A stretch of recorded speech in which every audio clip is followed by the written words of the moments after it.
Hello everyone, I am MANO Scaling, and I am here to help you today. I know you use this video to fall asleep, so before that, please like the video and subscribe to the channel, and also tell me where you are from and what time you are watching. Now get comfortable and relax.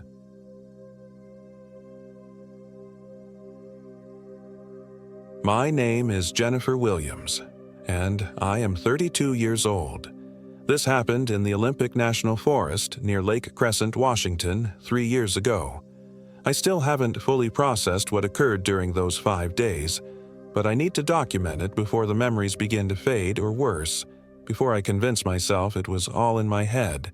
Growing up in Seattle, I'd always been drawn to the outdoors but rarely had time for extended trips. My job as a graphic designer kept me chained to my desk most days. When my doctor suggested I take time off for stress-related health issues, I decided a solo backpacking trip might be exactly what I needed, a chance to disconnect, breathe fresh air, and recalibrate my perspective. I chose the North Fork Skokomish River Trail because it was rated moderate difficulty and offered breathtaking views with relatively low foot traffic this time of year. Early October, when the autumn colors would be at their peak but before the heavy rains made the trails treacherous. I'd researched extensively, bought top-quality gear, and even taken a wilderness first aid course. I was prepared for everything nature could throw at me. Or so I thought. The first day was exactly what I had imagined. Therapeutic. The crisp air filled my lungs, the scent of pine and damp earth surrounding me as I made my way deeper into the forest. The trail followed the river for several miles before beginning a gradual climb up toward higher elevations. I marveled at the massive Douglas firs and western hemlocks that towered overhead, their canopies filtering the sunlight into patterns that danced across the forest floor. I set up camp that evening in a small clearing near a tributary of the main river, well before sunset. My small one-person tent was cozy, and I cooked a simple meal of dehydrated stroganoff on my portable stove. As darkness fell, I listened to the gentle babbling of the stream nearby and watched the stars emerge above the gaps in the trees. The solitude was exactly what I needed. The trouble began on the second day. I woke to a strange silence.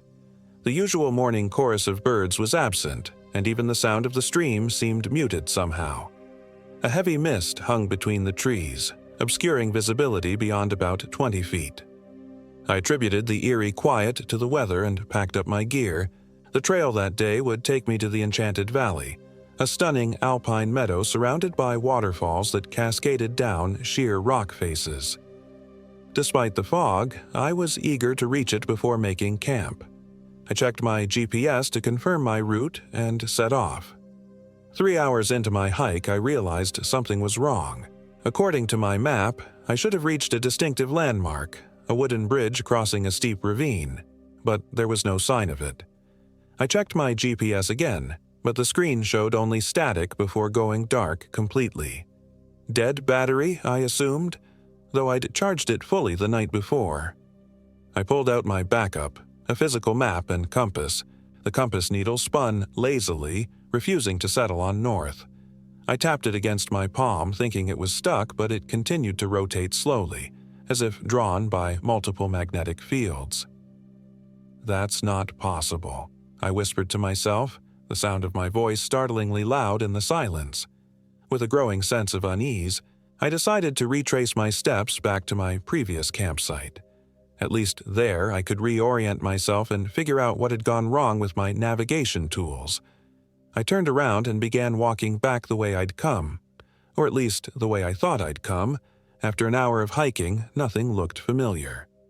The trail itself seemed to have changed, narrower in places, wider in others, with different configurations of rocks and roots than I remembered. The fog had thickened and now swirled around my ankles like something alive. The temperature had dropped noticeably, and I pulled my jacket tighter around me. I tried to stay calm. Panic is the enemy of survival. That's what all the wilderness guides say. I stopped, took a deep breath, and made a rational assessment of my situation. I had food for 5 days, water purification tablets, and a shelter. I wasn't in immediate danger, I just needed to find my bearings. That's when I heard it. A sound that made the hair on the back of my neck stand up. A low, keening wail that seemed to come from everywhere and nowhere at once. It wasn't the wind, there wasn't even a breeze. It wasn't an animal cry that I recognized. It rose in pitch until it was almost unbearable, then abruptly cut off.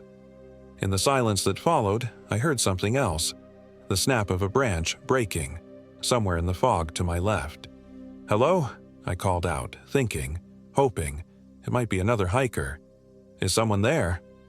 No answer came, but I sensed movement in the mist. I squinted, trying to make out a shape, but could see nothing distinct, just shadows that seemed to shift and flow like liquid. "I'm a bit turned around," I tried again. "If you're a ranger or another hiker, I could use some help." Still nothing, but the sense that I was being watched intensified. I began walking again, faster now in what I hoped was the direction back to the main trail. The fog seemed to part before me, then close in behind, as if shepherding me along a specific path. I felt like a rat in a maze. As dusk approached, I realized I needed to make camp for the night. I found a small clearing that seemed relatively protected and began setting up my tent with shaking hands.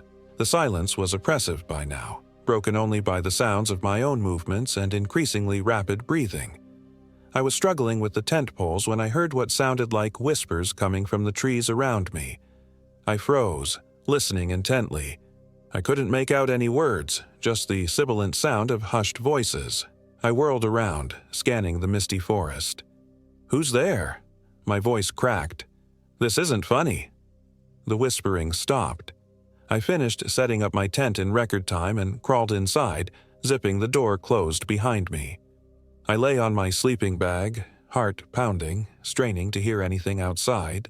For a long time, there was only silence. Eventually, exhaustion overcame my fear, and I drifted into an uneasy sleep. I dreamed of eyes watching me from between the trees. Not animal eyes, but not quite human either. They glowed with a pale green light, blinking rarely. In the dream, I was frozen, unable to run as the eyes moved closer, eventually surrounding my tent. I tried to scream, but couldn't make a sound.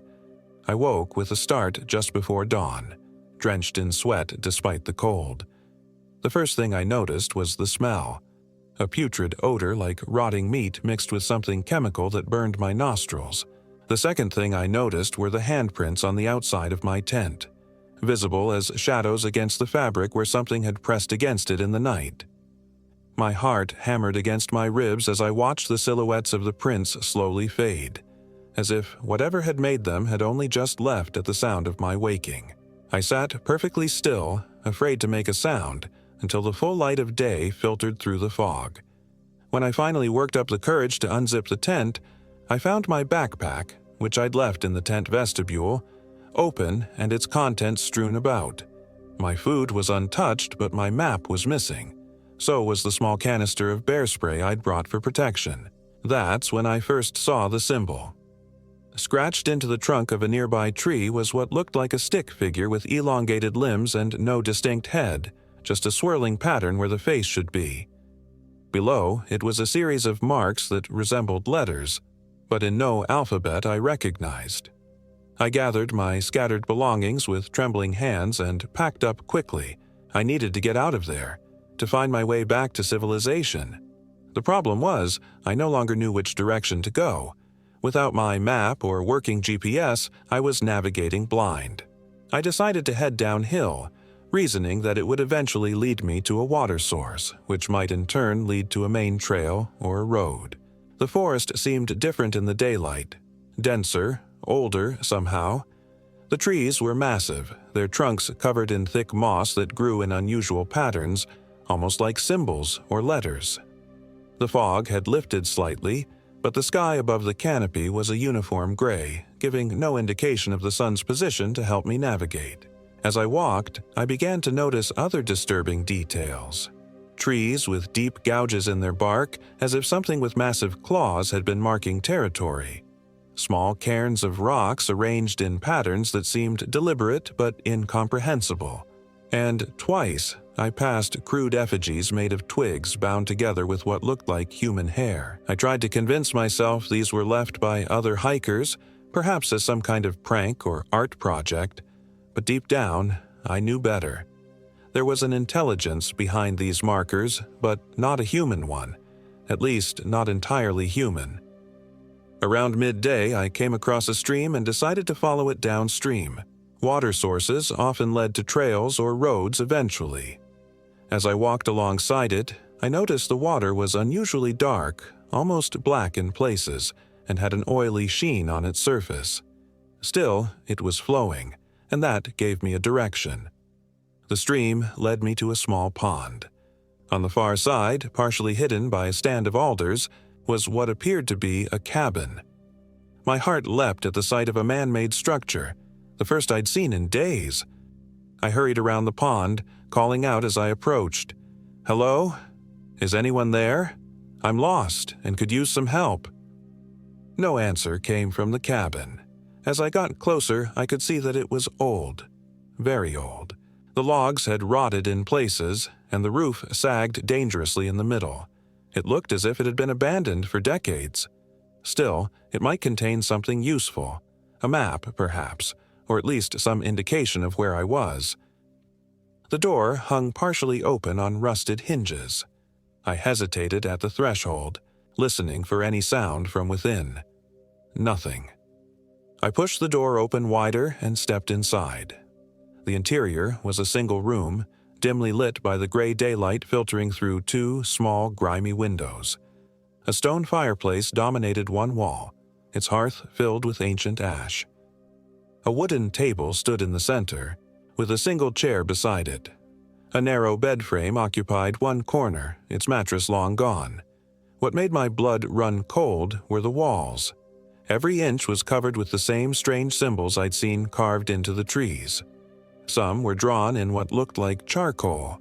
Others appeared to be etched into the wood itself, and interspersed among them were dozens of crude stick-figure drawings, all with the same elongated limbs and swirling, faceless heads. On the table was a leather-bound book, its cover cracked and faded with age.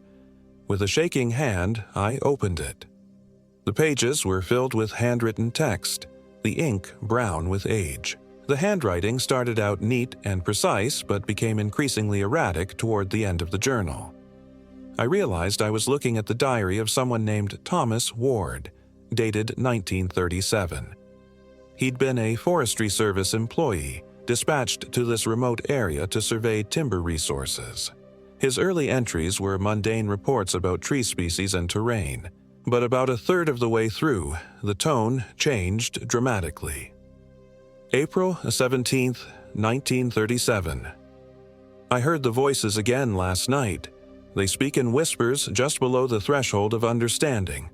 Sometimes I think I catch a word or phrase, but it slips away when I try to focus on it.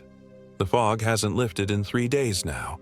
Jenkins was supposed to arrive with supplies yesterday, but hasn't shown. The radio isn't working either, just static and occasionally what sounds like distant singing. April 19, 1937. Found strange markings on the trees about a half-mile north of the cabin. Unlike anything I've seen before. Not made by any animal I know. Too deliberate.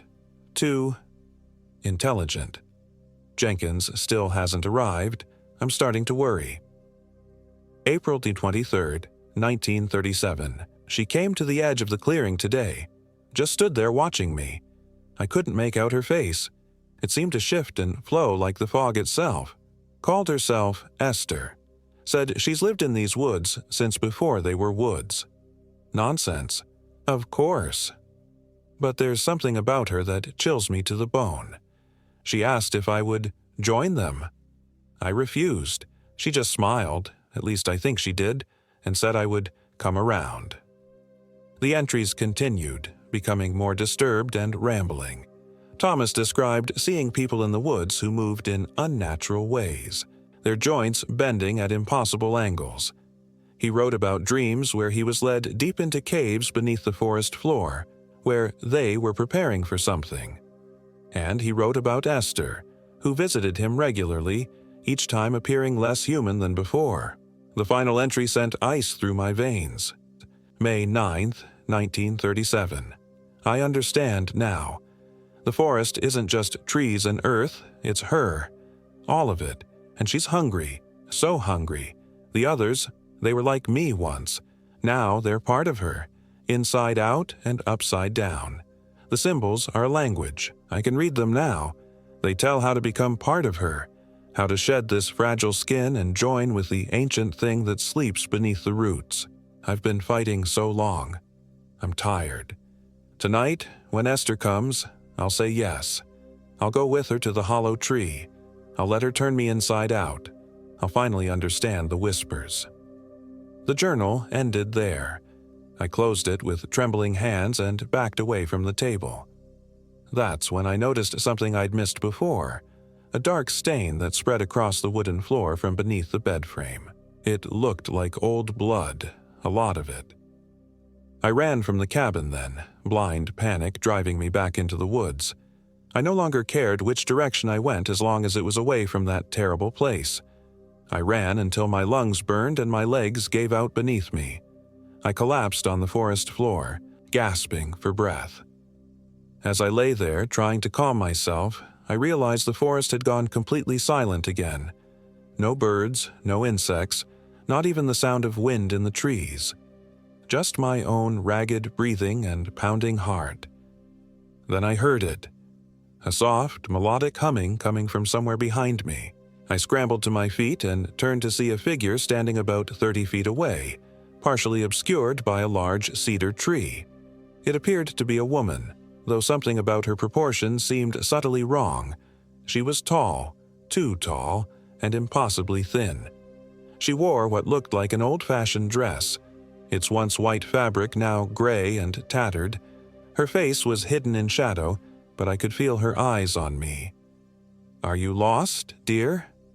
Her voice was surprisingly pleasant, musical almost, with an accent I couldn't place. These woods can be so confusing if you don't know them. "Who are you?" I managed to ask, my voice barely above a whisper. "A friend," she said, stepping slightly forward but still remaining in shadow. "Someone who can help you find your way. You can call me Esther." The name from the journal. A cold sweat broke out across my skin. "That's not possible," I said. "That journal was from 1937.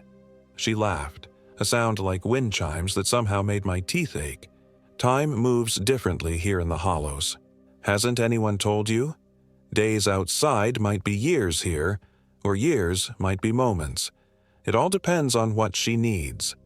"She? Who are you talking about?"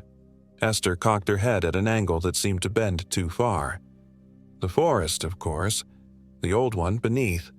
The keeper of roots and secrets." She took another step forward, and I got my first clear look at her face. I wish I hadn't. Her features were almost human, but subtly, horrifically wrong. Her eyes were too large and set too far apart, the irises a pale, milky green that seemed to glow faintly. Her nose was little more than 2 vertical slits, and her mouth. Her mouth stretched nearly from ear to ear, filled with teeth that looked more like those of a deep-sea fish than anything human. But worst of all was the way her skin seemed to ripple and flow, as if whatever was beneath it wasn't solid, but something closer to liquid, constantly shifting and reforming. I must have screamed because she frowned, her too wide mouth turning downward in a parody of concern. Now, she soothed, taking another step toward me. "There's no need for that. I'm not going to hurt you, Jennifer." The fact that she knew my name snapped me out of my paralysis. I turned and ran, crashing through the underbrush with no regard for direction or stealth. Behind me, I heard her calling, her voice somehow seeming to come from multiple directions at once. "You can't run from her, Jennifer. The forest sees you. The roots know your steps. You'll join us eventually. Everyone does." I ran until night began to fall, the already dim forest growing darker by the minute. Finally, I could go no further.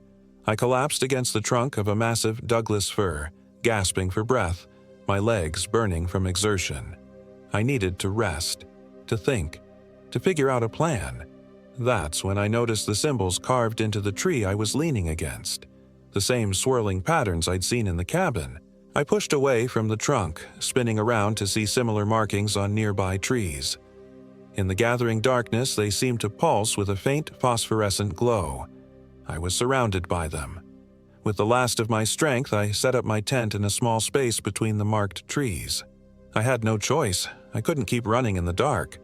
I crawled inside, zipped it shut, and curled into a ball on top of my sleeping bag, too terrified to change clothes or even remove my boots. Despite my fear, exhaustion eventually pulled me into sleep. And with sleep came the dreams. I stood in a vast cavern beneath the forest. Massive roots hung from the ceiling like thick, twisted veins. The walls pulsed rhythmically, as if the whole space were inside some gigantic living organism. In the center of the cavern was a pool of black liquid that seemed to absorb light rather than reflect it. Around the pool stood figures, dozens of them.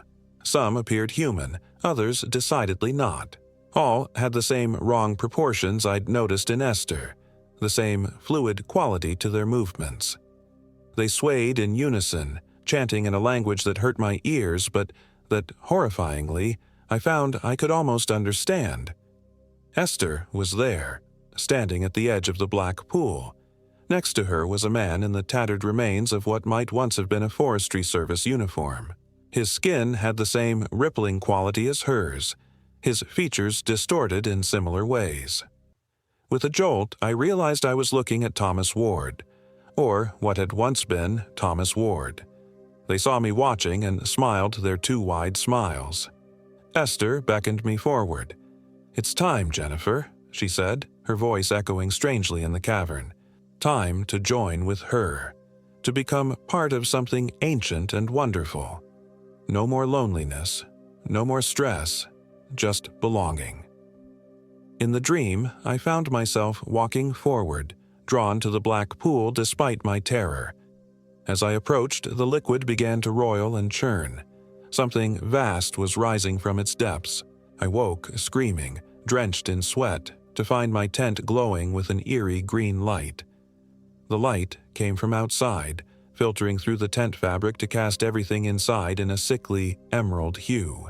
And silhouetted against the tent walls were dozens of figures surrounding me completely. They stood motionless, their proportions all wrong, limbs too long, heads misshapen. They made no sound, just watched, waiting. I covered my mouth to stifle another scream. Minutes passed like hours as I sat frozen in terror, watching the silent shadows on my tent walls. Eventually, the green light began to fade, and with it, the figures slowly dispersed, their twisted silhouettes melting away into the darkness. I didn't sleep again that night. I sat clutching my small camping knife, a pathetically inadequate defense against whatever was out there, but it gave me some small comfort.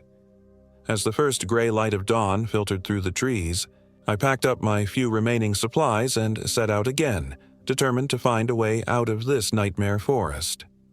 The fourth day brought rain, a cold, steady downpour that soaked through my jacket within minutes.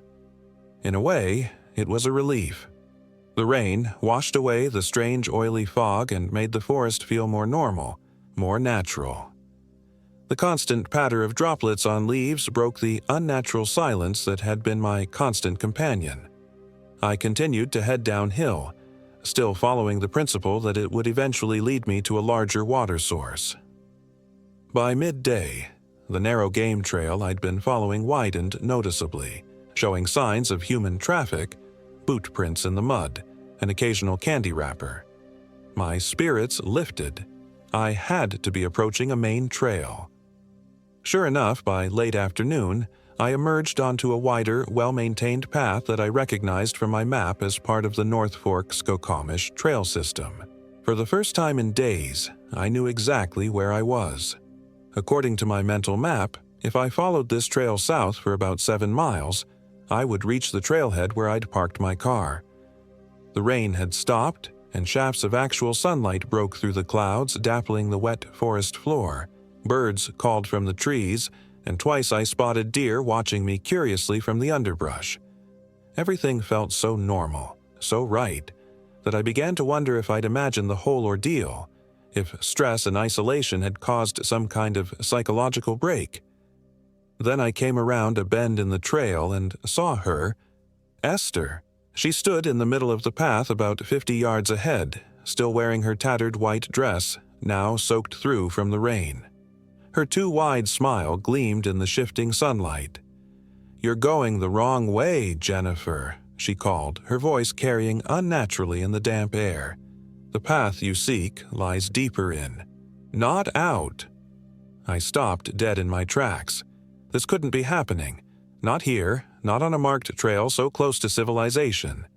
"Leave me alone," I shouted, trying to sound braver than I felt. "Whatever you are, whatever you want, I'm not interested." Her smile widened impossibly further. "It's not about what I want, dear. It's about what she wants, and she's taken quite a liking to you. Your dreams are strong. Your mind is receptive." "I'm leaving," I said firmly.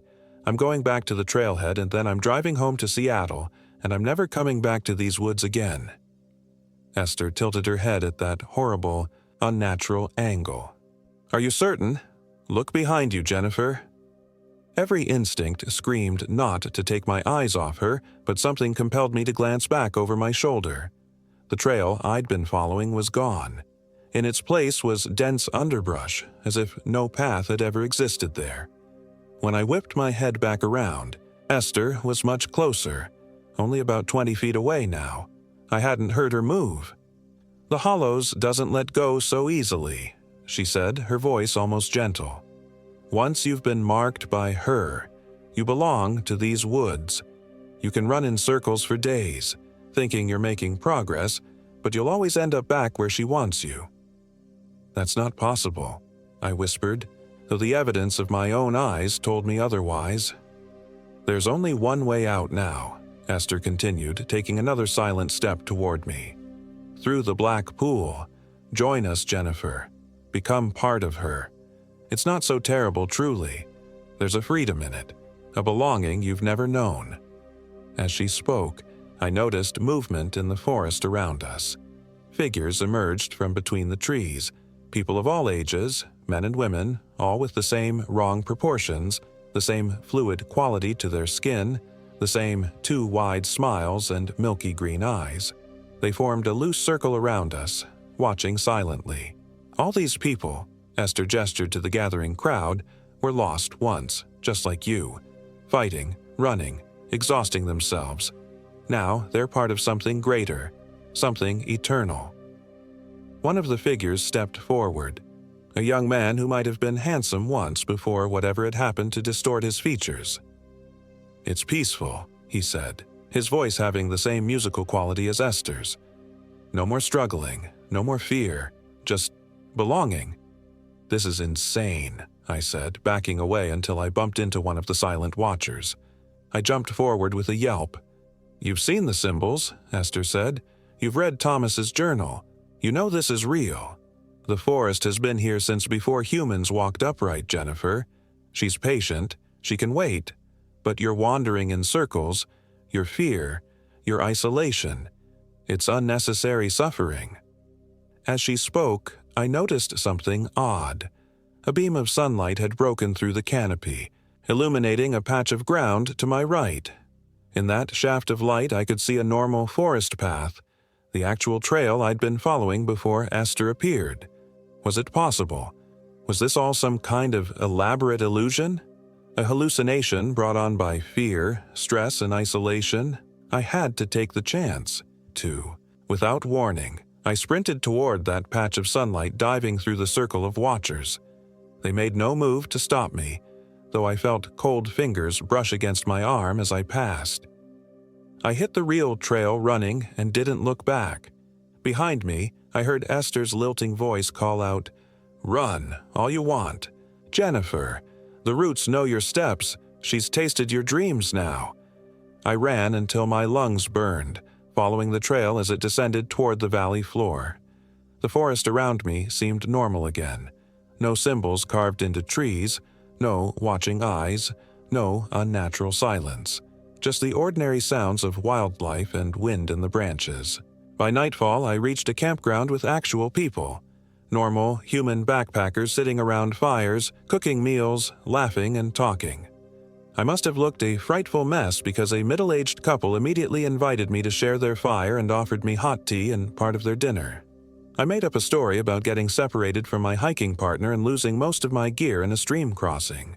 They were sympathetic and didn't press for details when I fell silent, staring into the flames. That night, I slept in a corner of their tent, wrapped in a spare blanket they kindly lent me. For the first time in days, I didn't dream of black pools or watching eyes or Esther's too wide smile. The next morning, the couple, Bob and Linda Davis from Tacoma, offered to drive me back to the trailhead where I'd left my car. The drive took less than an hour on Forest Service roads. My car was exactly where I'd left it, untouched. I thanked them profusely, promised to mail back the blanket they'd insisted I keep, and then sat in my car for a long time, engine running, heater on full blast, trying to process what had happened. Had any of it been real? The symbols, the cabin, the journal, Esther with her impossible smile and fluid skin, or had I experienced some kind of stress-induced psychotic break? I needed to believe the latter. But as I finally put the car in gear and began the drive back to Seattle, I caught a glimpse of something in my rearview mirror that made my blood run cold. Standing at the edge of the parking area, partially hidden by a large cedar tree, was a figure in a tattered white dress. Even from this distance, I could see the too wide smile. I floored the accelerator, tires spitting gravel as I sped away from the trailhead. I didn't stop until I reached Port Angeles, where I checked into the first motel I saw and collapsed onto the bed, shaking uncontrollably. I've never gone back to the Olympic National Forest. I moved from Seattle to Boston 6 months later, putting an entire continent between myself and those woods. I've told no one the full story until now. But sometimes when I'm drifting off to sleep, I hear whispers that seem to come from the potted plant by my window. And sometimes, in dreams, I find myself standing at the edge of a black pool deep beneath the forest floor, while Esther smiles her impossible smile and tells me that she is patient, that the roots reach everywhere, that no distance is too great for her to find those she has marked. And I wake with the taste of earth in my mouth and dirt beneath my fingernails, though my doors and windows are locked. She is patient. She can wait. And sometimes I find myself longing for the peace they promised, the belonging, the end of struggling and fear. Sometimes I find myself looking up flights to Seattle.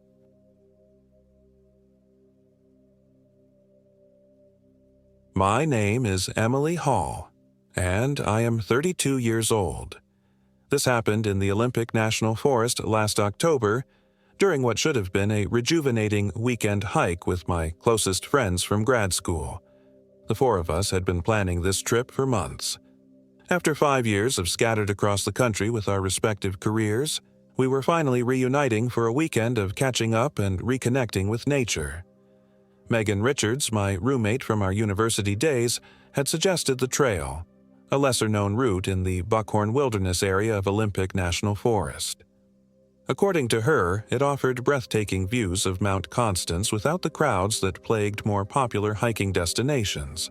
Trust me, Megan had said during our planning video call, her enthusiasm unmistakable even through the pixelated screen. It's the perfect mix of challenging and gorgeous, and we'll have the place practically to ourselves this time of year. Daniel Torres and Stephanie Nguyen, the other two members of our little group, were immediately sold on the idea. Daniel worked as an environmental consultant in Portland now, and Stephanie had become a high-powered attorney in San Francisco. Both were desperate for an escape from their high-pressure jobs, and I was equally eager for a break from my position as a clinical psychologist in Seattle. In retrospect, I should have paid more attention to the strange hesitation in the park ranger's eyes when we checked in at the Quilcene Ranger Station that Friday morning. Ranger Jim Caldwell, a weathered man with leathery skin who looked like he'd spent decades in these forests, studied our permits with unusual intensity. "You folks planning to camp at Marmot Pass?" he asked, his voice carrying a hint of concern that I initially dismissed. "That's right," Megan confirmed brightly. "We've heard the views are incredible." The ranger nodded slowly. "They are, but there's been some strange activity up there recently. Probably nothing to worry about, but—" He paused, seeming to reconsider his words. "Just stay on the established trails and don't wander off, especially after dark." Daniel laughed. "What, you got Bigfoot problems out here?" The ranger didn't smile. "Not Bigfoot. Just stay together, all right? And if you see anyone unusual, keep your distance." We thanked him for the advice, but I could tell none of us took it seriously. The Pacific Northwest was filled with eccentric characters who lived off the grid, and we figured he was just warning us about some harmless but socially awkward mountain dweller. The first few miles of the trail were everything Megan had promised. Dense emerald forests of cedar and hemlock with shafts of golden light piercing through the canopy. The air was crisp with the scent of pine and the earthy richness of decomposing leaves. After the constant noise pollution of city life, the relative silence was both jarring and welcome. The only sounds were our boots crunching on the trail, the occasional call of a Stellar's jay, and our own cheerful conversation as we caught up on 5 years of life events. Stephanie had recently broken up with her long-term boyfriend, which had been messy but ultimately liberating. Daniel was considering a career change, feeling increasingly disillusioned with the corporate compromises his environmental work required. Megan was thriving as a geology professor at Western Washington University, and I shared stories about some of my more unusual therapy clients, with identifying details changed, of course. By mid-afternoon, we'd climbed nearly 3,500 feet in elevation. The forest had thinned, giving way to alpine meadows dotted with late-season wildflowers. In the distance, we could see the jagged peaks of the Olympic Mountains, their uppermost ridges already dusted with the first snow of the season. "There," Megan pointed ahead as we crested a particularly steep section. "Marmot Pass. We'll set up camp just beyond it, where we'll have shelter from the wind but still get those sunrise views over Mount Constance." We reached the pass around 4 p.m., tired but exhilarated by the increasingly spectacular scenery. The vast panorama of mountains stretching in every direction made our everyday problems seem insignificant. As we celebrated our arrival with high fives and photos, I noticed something odd: the complete absence of wildlife. No marmots in Marmot Pass, no birds soaring overhead. Even the insects seemed scarce. "Is it normal for it to be so quiet up here?" I asked Megan as we began searching for an ideal campsite. She frowned. "Now that you mention it, no. There should be all kinds of critters out and about." "Maybe there's a predator nearby," Daniel suggested. "A mountain lion or something keeping everyone in hiding." That explanation made sense, and we continued setting up our campsite in a small sheltered clearing about a quarter-mile beyond the pass.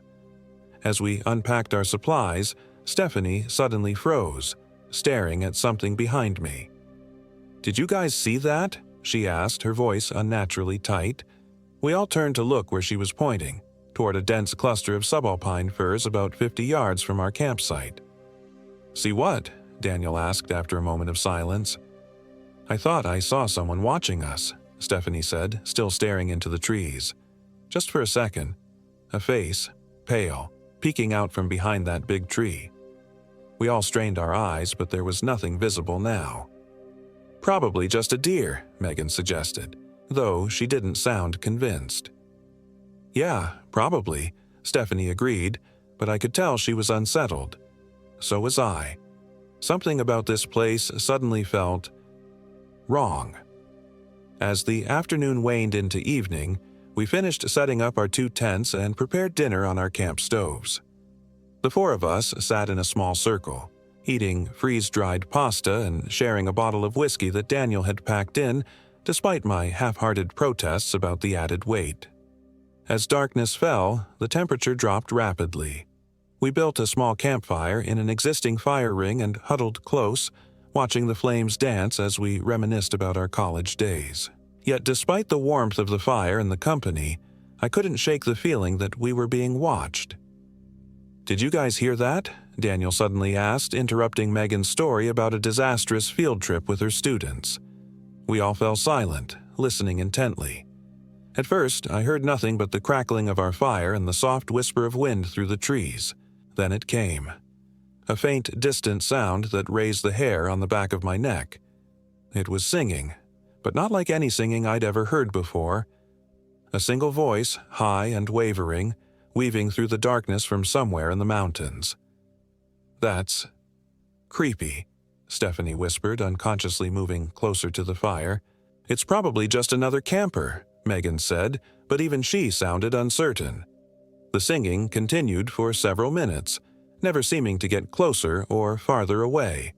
The language, if it was a language, was unfamiliar, the melody hauntingly repetitive. And then, as abruptly as it had begun, it stopped. The silence that followed felt heavier somehow, more oppressive. We tried to resume our conversation, but the easy flow of earlier had vanished. Around 10 p.m., we decided to turn in for the night. Megan and I shared one tent, while Daniel and Stephanie took the other. Despite my exhaustion from the day's hike, sleep eluded me. Every time I began to drift off, some small sound would jerk me back to wakefulness. The rustling of nylon as Megan shifted in her sleeping bag, the distant hoot of an owl, the soft patter of what might have been rain but somehow didn't sound quite right. At some point, I must have fallen asleep because I woke with a start to the sound of movement outside our tent. Megan was still sleeping soundly beside me. I checked my watch, 2:17 a.m. The footsteps, if that's what they were, circled our tent slowly, deliberately. They didn't sound like animal steps. They were too regular, too measured. But they didn't sound quite human either. Too light, almost gliding over the ground rather than pressing into it. My heart hammered in my chest as I lay perfectly still, straining my ears to track the movement. The footsteps completed a full circle around our tent, then moved toward Daniel and Stephanie's tent. After circling theirs as well, the steps receded into the distance, heading toward the pass we'd crossed earlier. I lay awake for what felt like hours, listening for any further disturbances, but the night remained eerily silent. When my alarm went off at 6 a.m., I realized I'd fallen asleep again at some point. Megan stirred beside me, yawning as she sat up. "Morning," she mumbled sleepily. "How'd you sleep?" I hesitated, unsure whether to mention the night visitor. "Not great," I admitted. "Did you hear anything during the night?" She shook her head. "Slept like a rock." "Why? Did something happen?" Before I could answer, a shout from outside interrupted us. It was Daniel, his voice tight with alarm. "Guys, you need to see this." Megan and I scrambled out of our tent to find Daniel and Stephanie standing by the fire ring, staring at something on the ground. As we approached, I saw what had disturbed them. A perfect circle of small animal bones, dozens of them, arranged meticulously around the now cold ashes of our campfire. "What the hell?" Megan whispered, crouching down to examine them. "These weren't here last night." "Are those bird bones?" Stephanie asked, her face pale. Daniel nodded grimly. "Looks like it. Small birds, maybe juncos or chickadees." "Could an animal have done this?" I suggested, desperately wanting a rational explanation. "A fox or something?" "No animal arranges bones in a perfect circle, Emily," Daniel said quietly. We all stood in silence, the implication hanging heavily in the crisp morning air. Someone had been in our camp while we slept. Someone who'd circled our tents and left this disturbing calling card. "We should pack up," Stephanie said suddenly. "I don't feel comfortable staying here anymore." No one argued. We quickly prepared a cold breakfast, no one wanting to disturb the bone circle by rebuilding the fire. As we ate our granola bars and dried fruit, we debated our options. We could head back the way we came, Daniel suggested. We'd reach the trailhead by early afternoon. Megan shook her head. I think we should continue on the loop trail. It's only about 7 miles to the big Quilcene River from here, and then another 5 to the lower trailhead. That route avoids backtracking through the pass. Is that route any safer? Stephanie asked. I don't know if safer is the right question, Megan replied, but it's more direct to civilization from here, and it follows the river, so navigation is straightforward. While they discussed the options, I stepped away to refill our water bottles at the small stream near our campsite. As I knelt by the water, a flash of movement in the reflection caught my eye. I looked up sharply, scanning the opposite bank. For a brief moment, I thought I saw a figure standing among the trees, tall and unnaturally thin, with what looked like antlers or branches protruding from its head. When I blinked, it was gone. My hands trembled as I finished filling the water bottles. I wasn't prone to hallucinations or flights of fancy. As a psychologist, I prided myself on my rationality, on finding logical explanations for seemingly inexplicable behaviors. But what logical explanation could there be for what was happening here? When I returned to the group, they had decided to take Megan's suggested route, following the loop trail toward the big Quilcene River. We quickly broke camp, everyone eager to put distance between ourselves and the bone circle. As we shouldered our packs and prepared to leave, Daniel suddenly stopped, a confused expression on his face. Has anyone seen my compass? He asked, patting his pockets. We all shook our heads. I had it yesterday when we were navigating that unmarked junction, he continued, now digging through his backpack. I could have sworn I put it back in my top pocket. After a thorough search of both his gear and the campsite, we had to conclude that the compass was gone. Daniel pulled out his phone to use the digital compass app, but the battery, which had been at 70% the previous evening, was now completely drained. That's impossible, he muttered, staring at the black screen. I had it in battery-saving mode all day yesterday. Stephanie checked her phone as well, only to find it similarly drained. Megan's and mine followed suit, all 4 phones dead, despite having various charge levels the night before. This is getting weirder by the minute, Stephanie said, her voice tight with anxiety. Let's just stick to the trail, Megan reassured us, pulling out her paper map. As long as we follow the established path, we'll be fine. I've done this route before. With no better options, we set off, leaving the bone circle behind us. The trail descended gradually from the pass, winding through alpine meadows before re-entering the forest. The morning was clear and cold, the sky a piercing blue above the dark green canopy. Under different circumstances, it would have been breathtakingly beautiful.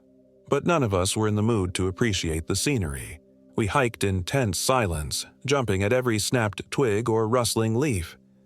After about 2 hours of hiking, we came to a junction where the main trail continued straight, while a smaller, less defined path branched off to the right. Megan consulted her map, frowning. That's odd. The trail should fork here, but both paths should be equally well maintained.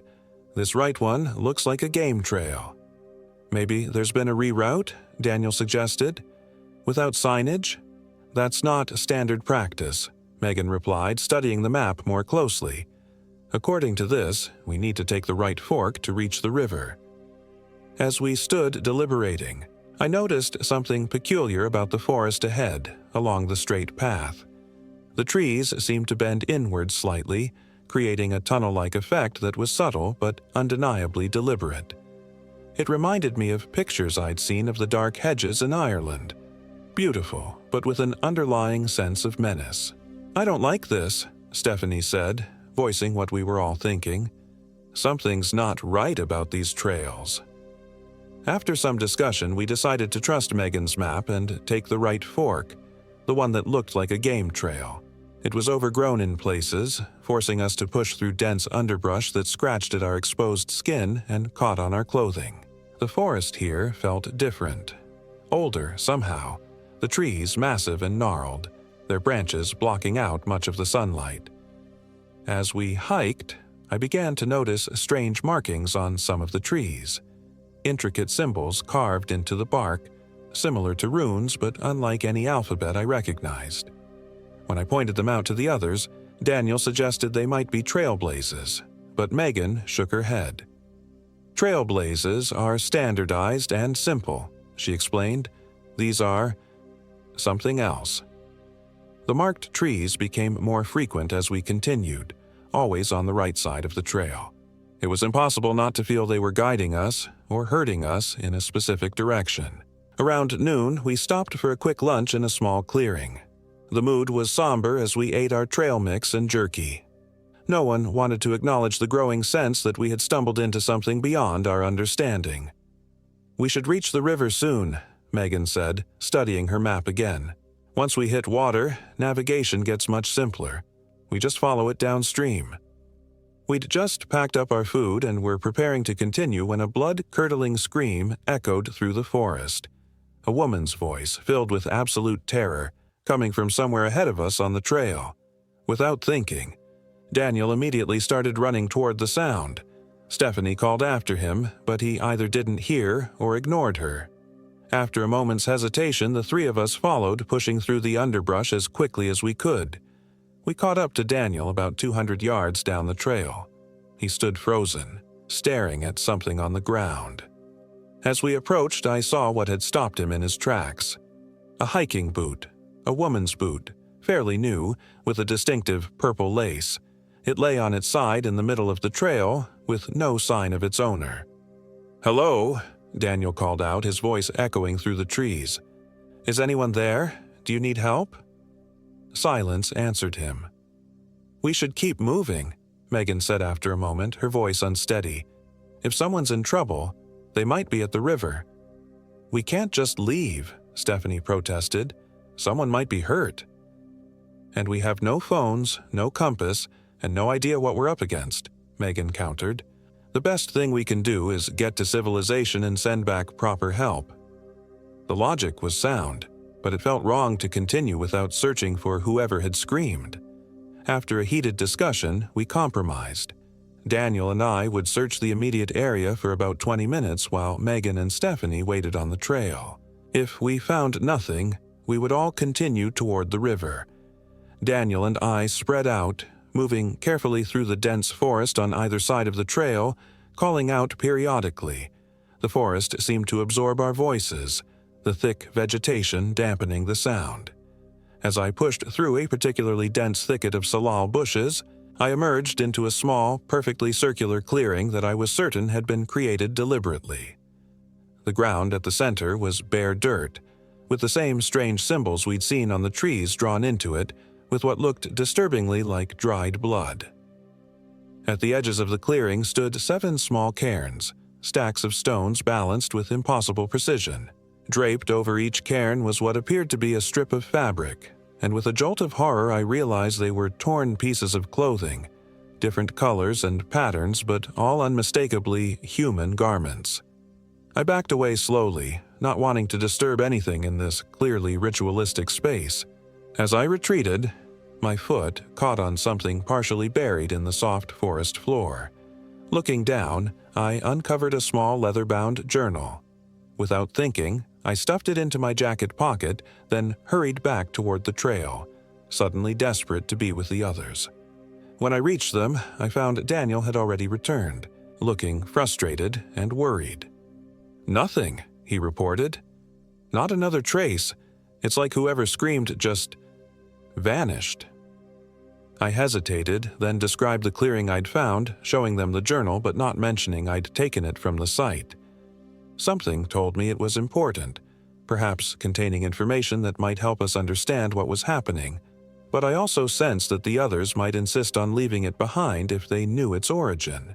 "We need to get out of here," Stephanie said firmly after hearing my description. "Now." No one argued this time. We continued along the trail at an accelerated pace, all of us jumping at shadows and flinching at the natural sounds of the forest. After another hour of hiking, we began to hear the sound of running water, faint at first, then gradually louder as we approached the big Quilcene River. When we finally broke through the trees and saw the river, the relief was palpable. It was wider than I'd expected, rushing over smooth rocks with small rapids in places. The sight of open sky and flowing water after hours in the oppressive forest lifted our spirits momentarily. "See?" Megan said, attempting a reassuring smile. "Just like the map showed. Now we follow this downstream for about 5 miles and we'll reach the lower trailhead. We can make it before dark if we push." As we followed the riverside trail, I tried to surreptitiously examine the journal I'd found. The leather cover was weathered and stained, with no identifying marks. Inside, the pages were filled with dense, handwritten text, interspersed with drawings of the same symbols we'd seen carved into the trees. The handwriting was cramped and increasingly erratic as the journal progressed. From what I could gather in my quick glances, the writer, someone named Catherine Collins according to the inside cover, had been researching local indigenous legends about a forest spirit called the Siatko when she began experiencing strange phenomena similar to what we were encountering. Catherine described hearing singing at night, finding ritual arrangements of bones, and most disturbingly, seeing a tall, emaciated figure with antlers that seemed to be stalking her research group. The final entries became almost unintelligible, the handwriting deteriorating into frantic scribbles. The last legible sentence sent chills down my spine. "It's not hunting us, it's collecting us." I was so absorbed in the journal that I nearly collided with Stephanie, who had stopped abruptly ahead of me. Looking up, I saw what had halted our progress. The river trail forked again, with one path continuing to follow the waterway and another climbing steeply back into the forest. "This isn't right," Megan said, studying her map with increasing frustration. "There shouldn't be another junction here. The trail should just follow the river all the way to the trailhead." "Could the map be outdated?" Daniel suggested. "It's from this year's printing," Megan replied, "and major trail changes would be marked." As they debated which path to take, I found myself drawn to the rushing water of the river. Something about its constant motion was hypnotic, soothing after the tension of the day. As I gazed into the clear depths, I noticed what looked like pale shapes moving beneath the surface. Not fish, but something larger, with disturbingly human-like proportions. I blinked, and the shapes were gone. Just a trick of the light reflecting off the rocky riverbed, I told myself, though I didn't really believe it. "We should stick with the river," Stephanie was saying as I rejoined the group. "Even if the trail is wrong, the river has to lead somewhere with people eventually." "Unless it goes through a deep gorge or hits impassable rapids," Daniel countered. "The forest trail might be a bypass around a dangerous section." As they argued, a sudden silence fell over the forest. The ambient sounds of birds, insects, and wind in the trees, which I hadn't even consciously registered until they stopped, vanished completely. The only sound was the rush of the river beside us. Then, from the forest path, came the singing we'd heard the previous night, that same high, wavering voice with its unsettling melody. It seemed to be calling to us, drawing us toward the darkness beneath the trees. "We take the river path," Megan decided firmly, her voice breaking the spell of the song. "Now." No one objected. We hurried along the riverside trail, moving as quickly as we safely could over the increasingly rocky terrain. The singing faded behind us, but the silence of the forest persisted, creating an acoustic bubble where only our labored breathing and the rush of water existed. The afternoon light was beginning to wane when we reached a section where the trail was forced away from the river by a steep rock face. As we rounded the bend, we came face to face with a sight that stopped us all in our tracks. A crude barricade of branches and rocks blocked the path completely, and hanging from a nearby tree was a sign made from a plank of weathered wood. Carved into it were the words, "Turn back, Siatko Hunting Grounds." "What the hell is a Siatko?" Stephanie whispered. I thought of Catherine Collins' journal in my pocket but said nothing. Some irrational part of me feared that speaking the entity's name aloud might somehow summon it. "We can climb over," Daniel said, approaching the barricade. "It doesn't look that sturdy." As he reached out to test the branches, a voice called from behind us. Rough, male, and very human. "I wouldn't do that if I were you." We whirled around to see an older man with a gray beard standing about 20 feet away on the trail we'd just traversed. He wore practical hiking clothes and carried a walking stick topped with what looked like an antler tine. His expression was grave, but not threatening.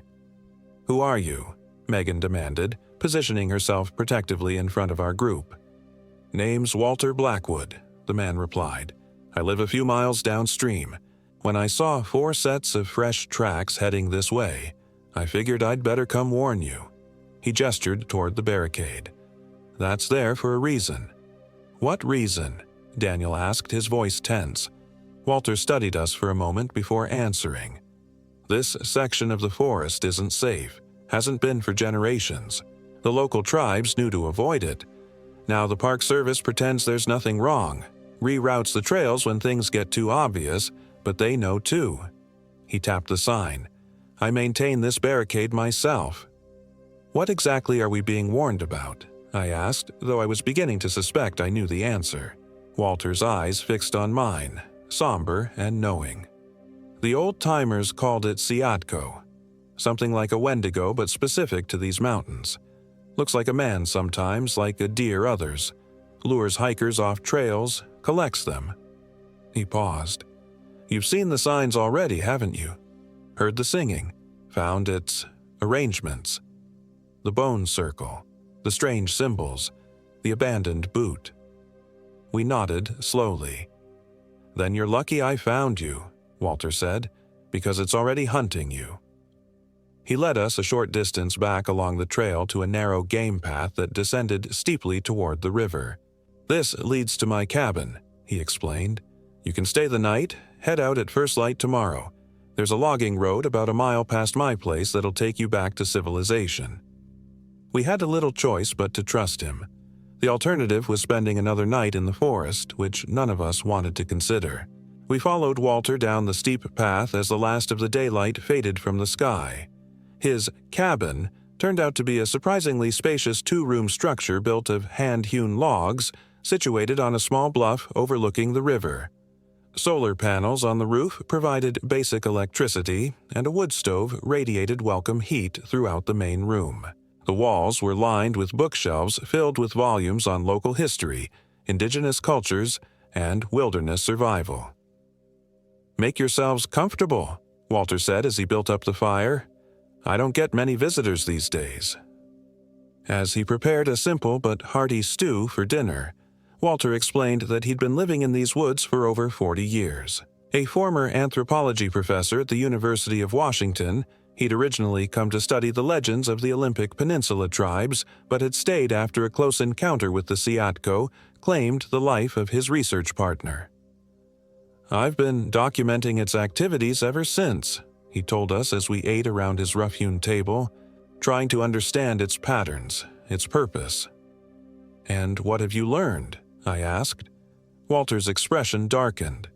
"That it's ancient, intelligent, and patient. It doesn't hunt for food, at least not in the way we understand hunger. It collects people who enter its territory, adds them to something. I'm not sure what, but they don't come back." "You make it sound sentient," Daniel said skeptically. "More than sentient," Walter replied. "It knows how to manipulate us. It can create false trails, drain electronic devices, even mimic human voices." He looked meaningfully at us. "Like a woman's scream, for instance." Stephanie shuddered. "The boot we found." Walter nodded grimly. "Probably from its last visitor. It leaves these things behind sometimes. Bait, maybe, or trophies." "Why doesn't anyone warn hikers?" Megan asked angrily. "Why isn't this area closed off?" Walter laughed bitterly. "You think they haven't tried? Back in the 70s, after a group of college students disappeared, they closed this whole section. But the incidents just moved to the new boundaries, and tourism is big money around here. Easier to pretend it's just normal wilderness mishaps, exposure, falls, wildlife attacks. As the evening progressed, I found myself increasingly drawn to Walter's bookshelves. One volume in particular caught my eye, a worn academic journal with ethnographic studies of Olympic Peninsula tribal legends printed on the spine.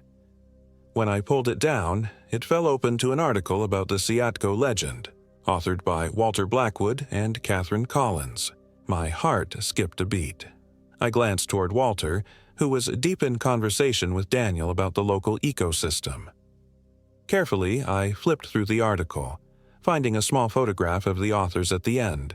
Walter, looking much younger, standing beside a smiling woman with short, dark hair. Catherine Collins. The same name inscribed in the journal I'd found. I reached into my pocket, feeling the weight of the leather-bound book. Then, making a decision, I approached Walter. "I found something today," I said quietly, holding out the journal. "I think it belonged to your research partner." Walter's face drained of color as he recognized the book. His hands trembled slightly as he took it from me. "Where did you find this?" he asked, his voice barely above a whisper. I described the circular clearing with its cairns and torn clothing. Walter nodded slowly, his eyes fixed on the journal. "Her field notes," he murmured. "She always kept them with her."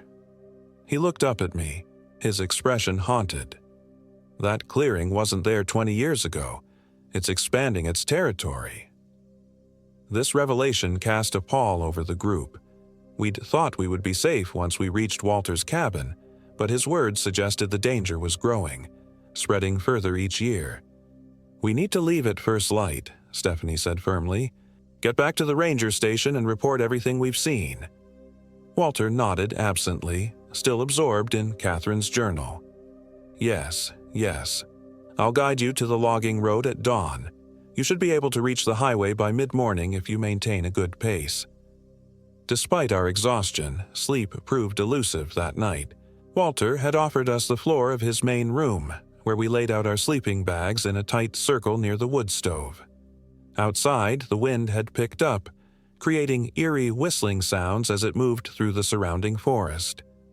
Several times, I thought I heard the distant singing that had haunted us on the trail, but it was impossible to be certain over the wind and the river's constant rush.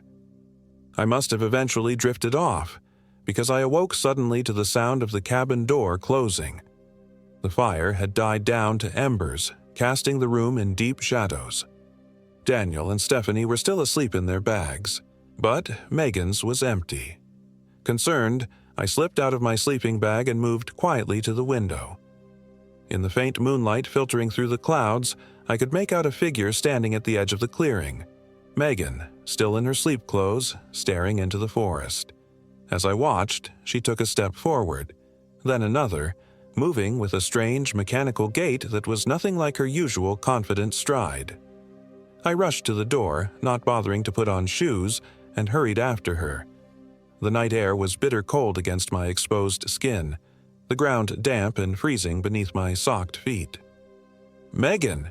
I called in a loud whisper, not wanting to wake the entire forest. "Megan, stop!" She gave no indication that she'd heard me, continuing her steady progress toward the tree line. As I drew closer, I could hear her humming softly, the same haunting melody we'd heard in the forest. I caught up to her just as she reached the first trees, grabbing her arm and spinning her to face me. What I saw nearly made me release her and run back to the cabin. Megan's eyes were open but completely vacant, the pupils dilated so widely that her irises were nearly invisible. A thin trickle of dark fluid, not quite blood, too thick and too dark, ran from her right nostril down to her chin. "Megan," I said more firmly, giving her a gentle shake. "Megan, wake up." For a moment, there was no response. Then she blinked rapidly, her eyes gradually focusing on my face. Confusion, then fear spread across her features. "Emily," she mumbled. "What? Where are we? Why are we outside?" Before I could answer, a sound from the forest froze us both in place. A heavy footstep, followed by the crack of a breaking branch. Something large was moving through the trees, heading in our direction. "We need to get back to the cabin," I whispered urgently, tugging Megan's arm. "Now." We turned and ran, no longer caring about the noise we made. As we sprinted across the clearing, I risked a glance over my shoulder and immediately wished I hadn't. At the forest's edge stood a figure, tall and impossibly thin, with a head that appeared to be a nightmarish blend of human and deer features, crowned with a massive rack of antlers. Though its face was mostly in shadow, I could see that where its eyes should have been were only dark, empty sockets. We burst through the cabin door, slamming it behind us and throwing the heavy wooden bolt into place. The commotion woke Daniel and Stephanie, who scrambled to their feet in alarm. "What's happening?" Daniel demanded, his voice thick with sleep. "It's here," I gasped, still clutching Megan's arm. "The Siatko. It's outside." Stephanie rushed to wake Walter, who emerged from his small bedroom clutching an ancient-looking rifle. "Get away from the windows," he ordered, his voice surprisingly steady. "Draw the curtains." We did as instructed, huddling in the center of the room as Walter moved methodically around the cabin, checking locks and muttering what sounded like prayers or incantations under his breath. "What was it doing to Megan?" I asked once he'd finished his security check. Walter glanced at Megan, who sat shivering by the wood stove despite the blanket Stephanie had wrapped around her shoulders. "Calling her," he said grimly. "It sings to people in their sleep sometimes, like a supernatural sleepwalking. That's how Catherine—" He trailed off, but we all understood what he meant. "I don't remember anything," Megan said, her voice small and frightened. "Just going to sleep here, and then Emily was shaking me awake outside. You were humming its song," I told her. "And your eyes, they weren't right." Walter nodded as if this confirmed something he already knew. "It's marked you now," he told Megan. "We need to get you out of these mountains as soon as possible." The rest of the night passed in tense vigilance. No one suggested trying to sleep again. Walter kept his rifle ready, positioned near the single window that overlooked the clearing, occasionally lifting the edge of the curtain to peer outside. The rest of us huddled together, speaking in whispers when we spoke at all. As the first hint of dawn lightened the eastern sky, Walter announced it was time to leave. "It's less active during daylight," he explained as we gathered our belongings. "Not harmless, but less aggressive. We have maybe 6 hours to reach the highway." Before leaving the cabin, Walter performed an odd ritual, placing small bundles of herbs in each doorway and window, then drawing symbols in chalk above each opening. "Traditional protections," he explained briefly. "They won't stop it, but they might slow it down if it decides to come after us."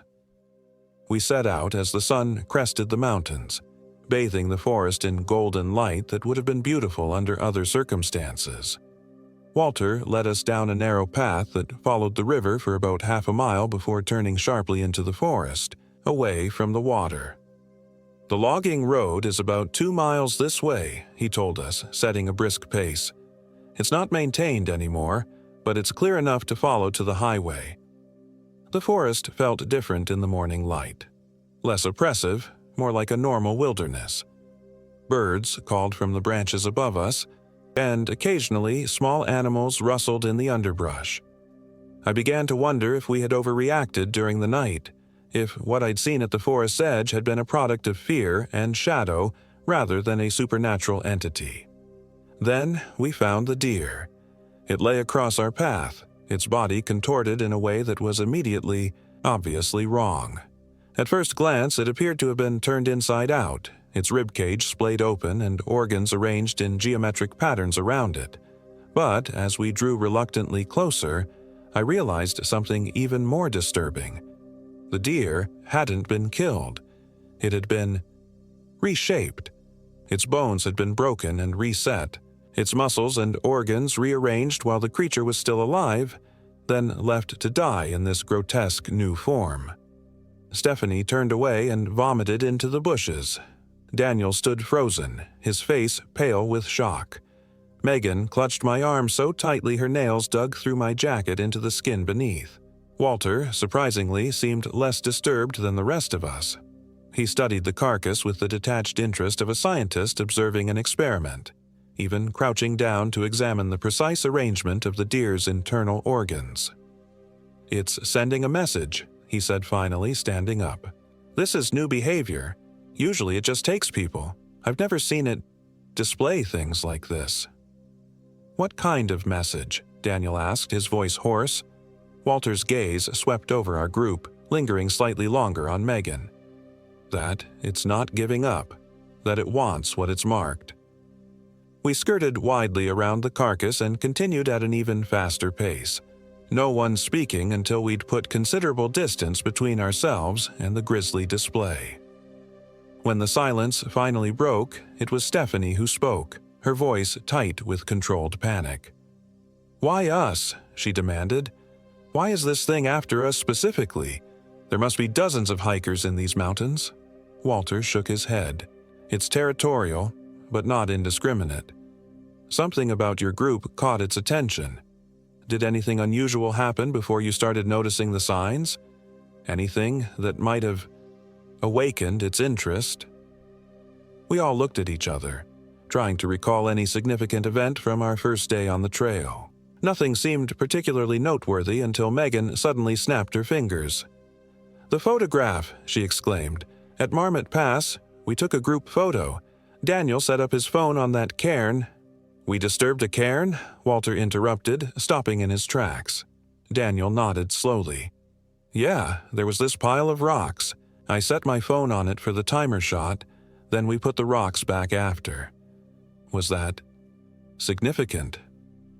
Walter's expression had grown grave. "Those cairns aren't for decoration. The indigenous people built them as boundary markers, warnings to stay out of the Siatko's territory. By disturbing one, you essentially rang its doorbell."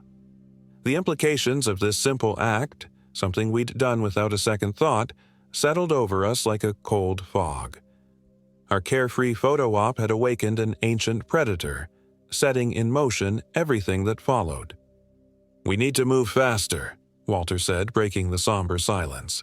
"The logging road isn't far now." As we continued through the forest, I noticed that the bird songs had ceased again. The sense of being in normal wilderness vanished, replaced by that same oppressive silence we'd experienced the previous day. Even the sound of our own footsteps seemed muffled, as though the forest itself was absorbing the noise. When we finally reached the logging road about 20 minutes later, the relief was palpable. Though overgrown with weeds and small saplings, it was unmistakably a road, wide, relatively flat, and heading decisively away from the depths of the forest. "We follow this for about 4 miles, Walter explained, pointing downstream. "It'll take us to Highway 101. Once there, you should be able to flag down a car to take you to Quilcene."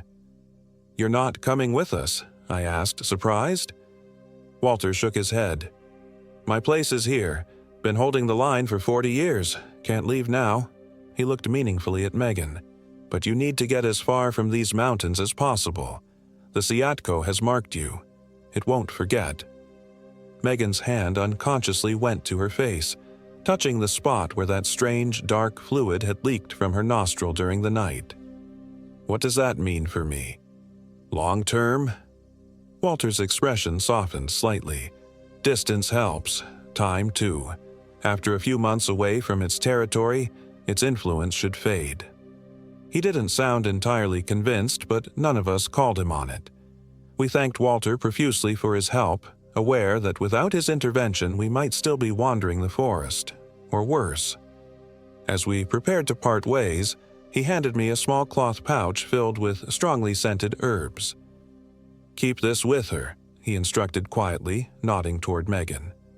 "It may help mask her from its senses, at least until you're off the mountain."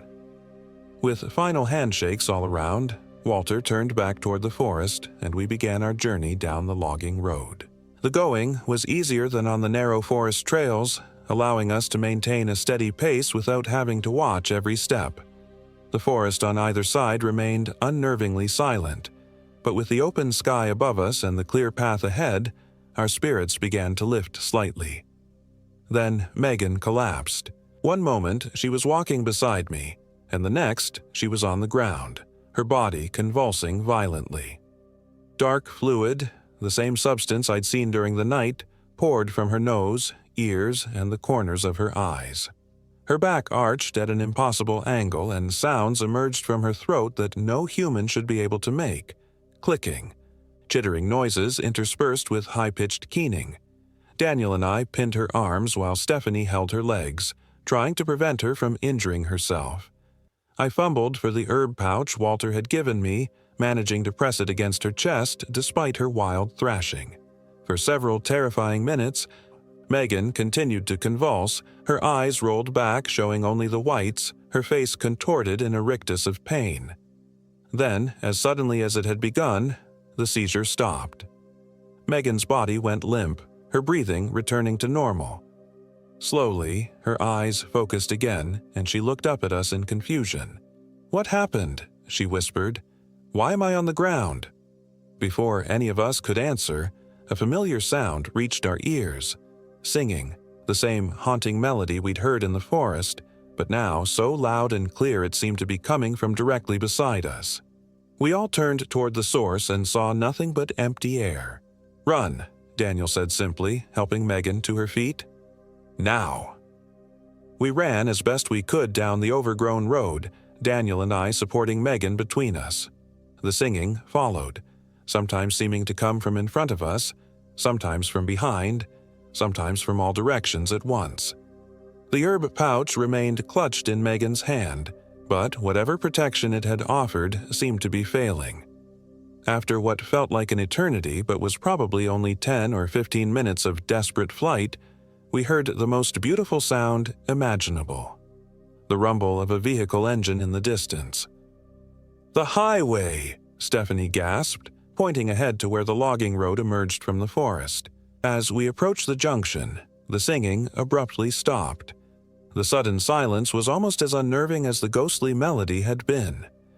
We slowed to a walk, all of us scanning the trees on either side, expecting the Siatko to make a final attempt to claim its marked prey, but nothing emerged from the forest.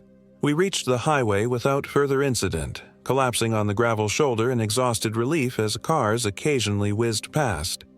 After about 20 minutes, Stephanie managed to flag down a pickup truck driven by an elderly woman who seemed unsurprised to find 4 disheveled hikers in need of a ride back to civilization. As we climbed into the truck bed, I glanced back at the forest one last time. For just a moment, I thought I saw a figure standing at the edge of the trees, tall and thin, with antlers silhouetted against the foliage. I blinked, and it was gone.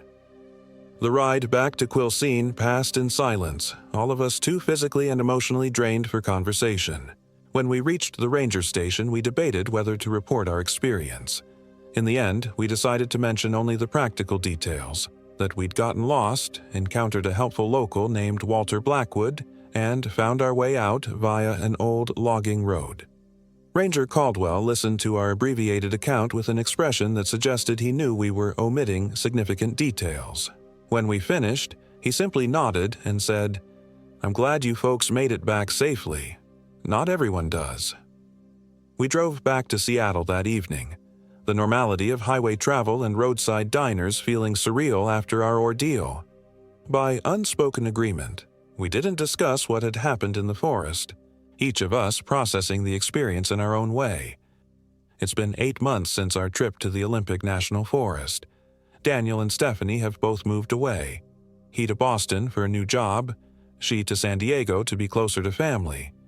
We stay in touch via text and social media, but none of us has suggested another reunion.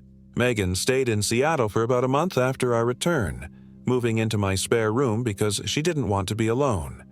The nightmares started almost immediately, vivid, terrifying dreams in which she was wandering through endless forest, following a singing voice that always stayed just out of sight. She would wake screaming, her pillowcase stained with dark fluid that the doctors could never quite identify, despite multiple tests.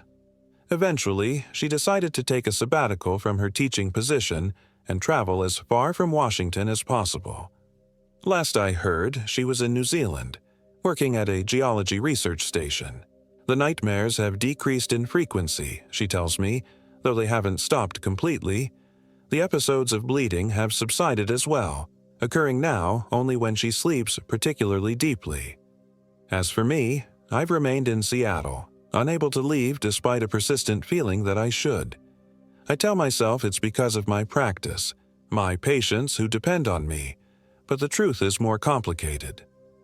Something about the forest has lingered with me. Not a curse or a marking like what Megan experienced, but a kind of psychological tether. I've done extensive research on the Seatco legend in the months since our encounter, reading everything I can find on local indigenous mythology and unexplained disappearances in the Olympic Mountains. I even tried to find Walter Blackwood, driving out to Quilcene one weekend and asking locals about him. No one seemed to know the name, and when I described him, I received only blank looks or uncomfortable silences. The ranger station had no record of anyone by that name living in the area, and when I mentioned the cabin by the river, Ranger Caldwell informed me that there were no private residences within the national forest boundaries along the big Quilcene River. When I insisted, showing him roughly where the cabin had been on his map, he studied the location for a long moment before responding. That area was the site of an anthropological research station in the 1980s, he said finally. It burned down in '83. 2 researchers died in the fire, Walter Blackwood and Catherine Collins. There's nothing out there now but ruins. I didn't tell him that we'd stayed in that supposedly burned cabin, slept on its floor, eaten food prepared in its kitchen. I didn't tell him about the man who had guided us to safety, a man who, according to official records, had been dead for over 40 years. Sometimes, on particularly quiet nights when the wind blows from the west, I think I can hear singing, faint and distant, but unmistakable. It calls to something in me, awakens a curiosity that I know is dangerous but can't entirely suppress. I've started having dreams about the forest, not nightmares like Megan's, but strangely peaceful visions in which I'm walking familiar trails, following Walter deeper into the wilderness. In these dreams, he's always trying to show me something important, something hidden in the heart of the Olympic Mountains. Last week, I bought a new hiking backpack and boots. I tell myself they're just for casual day hikes around Seattle, nothing ambitious. But the map of the Olympic National Forest sits on my coffee table, a route already marked in red pen, a different approach to the Buckhorn Wilderness, one that avoids the rangers' regular patrols. I know what's out there, waiting in the ancient forests. I know the danger. But still, when the wind blows from the mountains and I catch the faintest echo of that haunting melody, I find myself wondering if perhaps Walter was right about the Seatco. Maybe it isn't simply collecting people. Maybe it's trying to show us something important, something we need to understand. Maybe next weekend I'll finally find out what that is.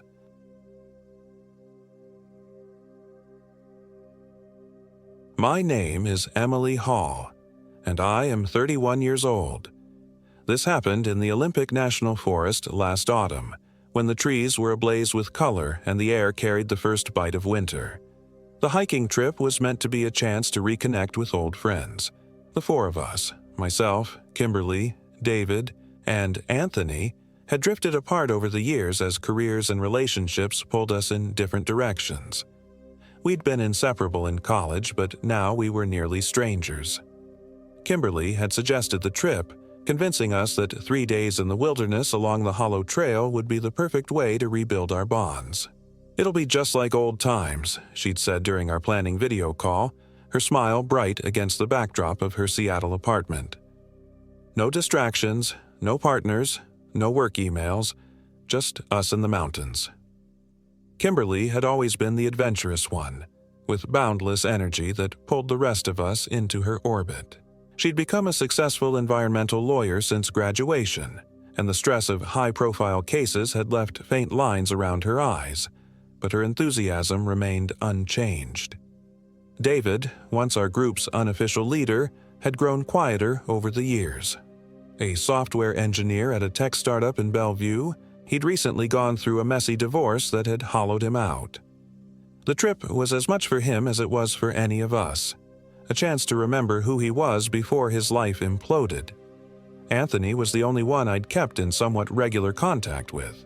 He'd become a high school science teacher in Tacoma, and his easy humor had matured into a calm steadiness.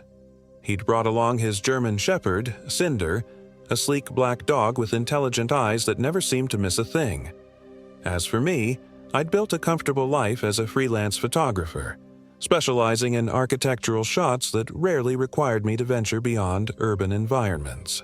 Nature photography had once been my passion, but I'd abandoned it years ago after an incident in the woods that I'd never fully explained to anyone. Being back among the trees made my skin prickle with a familiar unease that I tried desperately to ignore. The Hollow Trail was a lesser-known path that wound through the eastern section of the Olympic National Forest, far from the popular tourist routes. Kimberly had discovered it during an environmental survey and promised spectacular views of the mountains and a secluded experience. The trailhead was located near the small town of Quilcene, about 2 hours from Seattle. "This area has some interesting history," Kimberly explained as we shouldered our packs at the deserted parking area. "The locals have all sorts of stories about these woods." "What kind of stories?" I asked, feeling a knot form in my stomach. She shrugged. "Oh, the usual stuff about hikers going missing. Some native legends about evil spirits. Nothing we need to worry about." Anthony laughed, adjusting Cinder's pack. "Every forest has those stories. It's just the human brain trying to make sense of the wilderness." David remained silent, checking his phone one last time before we lost signal. His face was drawn, his movements mechanical. I wondered if he was already regretting coming along. The trail started off gentle enough, winding through towering Douglas firs and western hemlocks that filtered the autumn sunlight into dappled patterns on the forest floor. The air was rich with the scent of decaying leaves and damp earth. For the first few hours, we hiked in companionable silence, occasionally pointing out interesting fungus formations or the distant cry of a bird. Around midday, we stopped by a small stream for lunch. The water ran clear over smooth stones, gurgling softly as it wound its way deeper into the forest. "This is perfect," Kimberly sighed, stretching her legs out on a fallen log. "I needed this more than I realized." "It is beautiful," I admitted, snapping a few photos with my camera. "Different from what I usually shoot." "Why did you stop doing nature photography?" David asked suddenly. It was the first time he'd initiated conversation all day. I froze, my camera halfway to my face. "I just found my niche elsewhere." "But you were so good at it," he pressed. "I still have that shot you took at Crater Lake hanging in my office, the one with the morning mist." I lowered my camera, uncomfortable with the direction of the conversation. Sometimes, things that once brought joy start to feel unsafe. Anthony caught my eye, sensing my discomfort. "Hey, did anyone bring the trail mix? I'm still hungry." The conversation shifted, and I shot him a grateful look. He nodded slightly, understanding passing between us without words. Anthony had been there after my incident, had seen the state I was in when I finally made my way out of the Cascades 3 years ago. He knew I didn't talk about it, and he respected that boundary. As we packed up to continue our hike, I noticed Cinder staring intently into the woods, her ears perked forward, body rigid with attention. "What is it, girl?" Anthony asked, following her gaze. I looked in the same direction but saw nothing unusual among the trees, yet something about the dog's behavior sent a chill down my spine. "Probably just a squirrel," Kimberly said dismissively. "Come on, we've got a few more miles before we reach the campsite." As we continued our hike, the trail began to narrow and steepen. The trees grew denser, their branches intertwining overhead to form a canopy that blocked out much of the sky. The temperature seemed to drop several degrees, and I found myself zipping my jacket up to my chin. "Is it just me, or did it get colder?" I asked, my breath forming small clouds in the air. "It's just the elevation," Anthony said, though he too was pulling his fleece tighter around his body. "We've been climbing steadily for the last hour. but it wasn't just the cold that bothered me. There was a stillness to the forest that felt unnatural. I realized I couldn't hear any birds calling or insects buzzing. Even the sound of our footsteps seemed muffled, as if the forest was holding its breath. Cinder sensed it too. She walked close to Anthony's side, her tail low, occasionally emitting a low whine that made the hair on the back of my neck stand up. "This doesn't feel right," I murmured to Anthony as we fell slightly behind the others.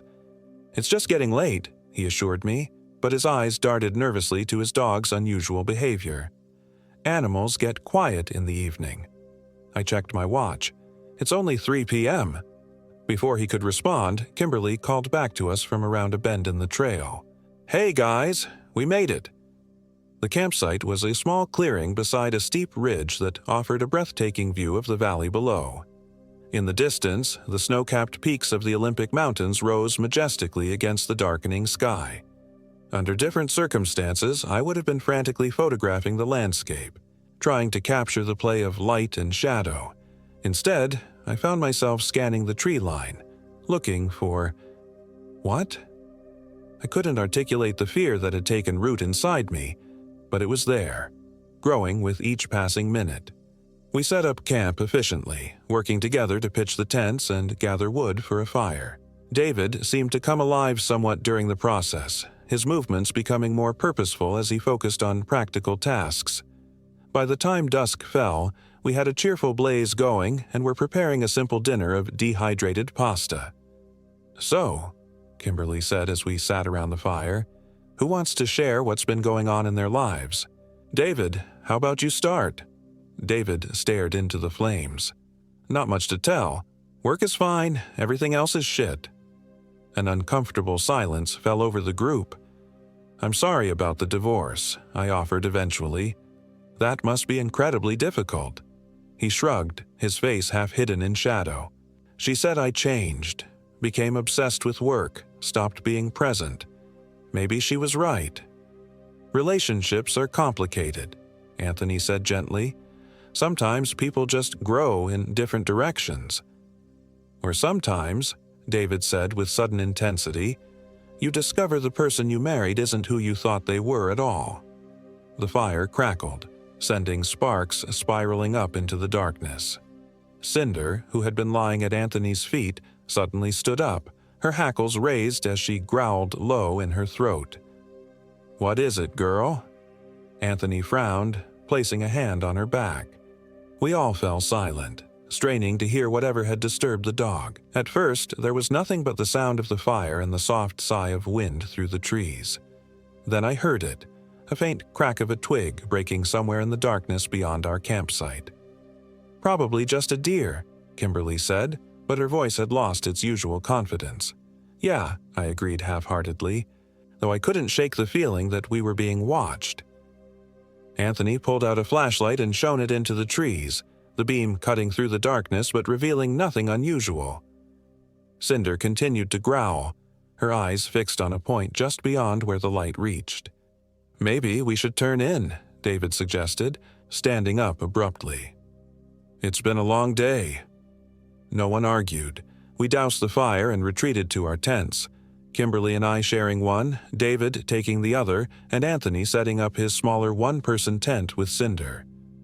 I lay awake for what felt like hours, listening to Kimberly's even breathing beside me and the occasional rustle of movement outside. Every sound made me tense, my imagination conjuring shadowy figures moving among the trees. I thought about the incident from 3 years ago, the one I never talked about, the shapes I'd seen moving through the mist that day, the whispers that had followed me for miles as I ran, lost and terrified, through unfamiliar woods. Eventually, exhaustion overtook fear and I drifted into an uneasy sleep. I woke to the sound of Kimberly's voice, tight with concern. "Emily, wake up, Anthony's gone." I sat up quickly, disoriented. Light filtered through the tent fabric, telling me it was morning. "What do you mean?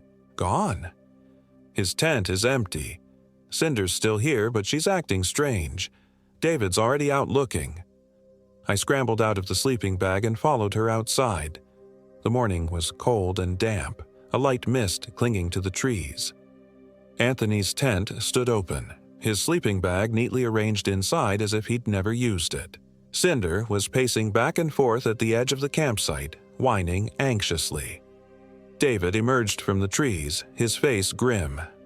No sign of him on the trail. His boots are still here, though. He pointed to a pair of hiking boots neatly placed outside Anthony's tent. A chill that had nothing to do with the morning air ran through me. He wouldn't have gone anywhere without his boots, or Cinder. "His phone's still here too," Kimberly said, holding up Anthony's smartphone. "Battery's dead, though." I checked my own phone and found the same, completely drained despite having been nearly full when I went to sleep. David's and Kimberly's were the same. "This doesn't make sense," David muttered, running a hand through his hair. "People don't just vanish." But they did. People disappeared in these forests all the time. Wasn't that what Kimberly had said yesterday? The usual stuff about hikers going missing. "We need to find him," I said, trying to keep the panic from my voice. "He might be hurt." We spent the next 2 hours searching the area around the campsite, calling Anthony's name until our voices grew hoarse. Cinder led us on several frantic circuits of the surrounding woods, but there was no sign of our missing friend. No footprints, no disturbed undergrowth, nothing to indicate which way he might have gone. "This is useless," David said eventually, his face flushed with exertion and frustration. "We need to go for help." "We can't just leave," I protested. "What if he comes back while we're gone?" "And what if he's lying injured somewhere further down the trail?" David countered. "We're wasting time." Kimberly, who had been unusually quiet during the search, finally spoke up. "I think we should pack up and head back to the trailhead together. It's safer that way, and we can alert the forest rangers when we get there." I wanted to argue, but deep down, I knew she was right. We weren't equipped for a proper search and rescue operation, and something about these woods felt deeply wrong, as if they were actively working against us. As we packed up camp, I noticed Cinder had stopped her frantic pacing and was now sitting perfectly still, staring into the trees with an unnatural focus. Following her gaze, I saw nothing at first. Then a slight movement caught my eye, a figure standing partially concealed behind a massive Douglas fir about 50 yards away.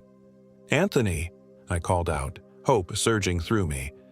The figure didn't respond but seemed to shift slightly, as if adjusting its position to remain hidden. "Guys," I said quietly, "there's someone over there." David and Kimberly followed my gaze, squinting into the shadows. "I don't see anyone," Kimberly said after a moment. "There, behind that big tree," I insisted, pointing. "Anthony, is that you?"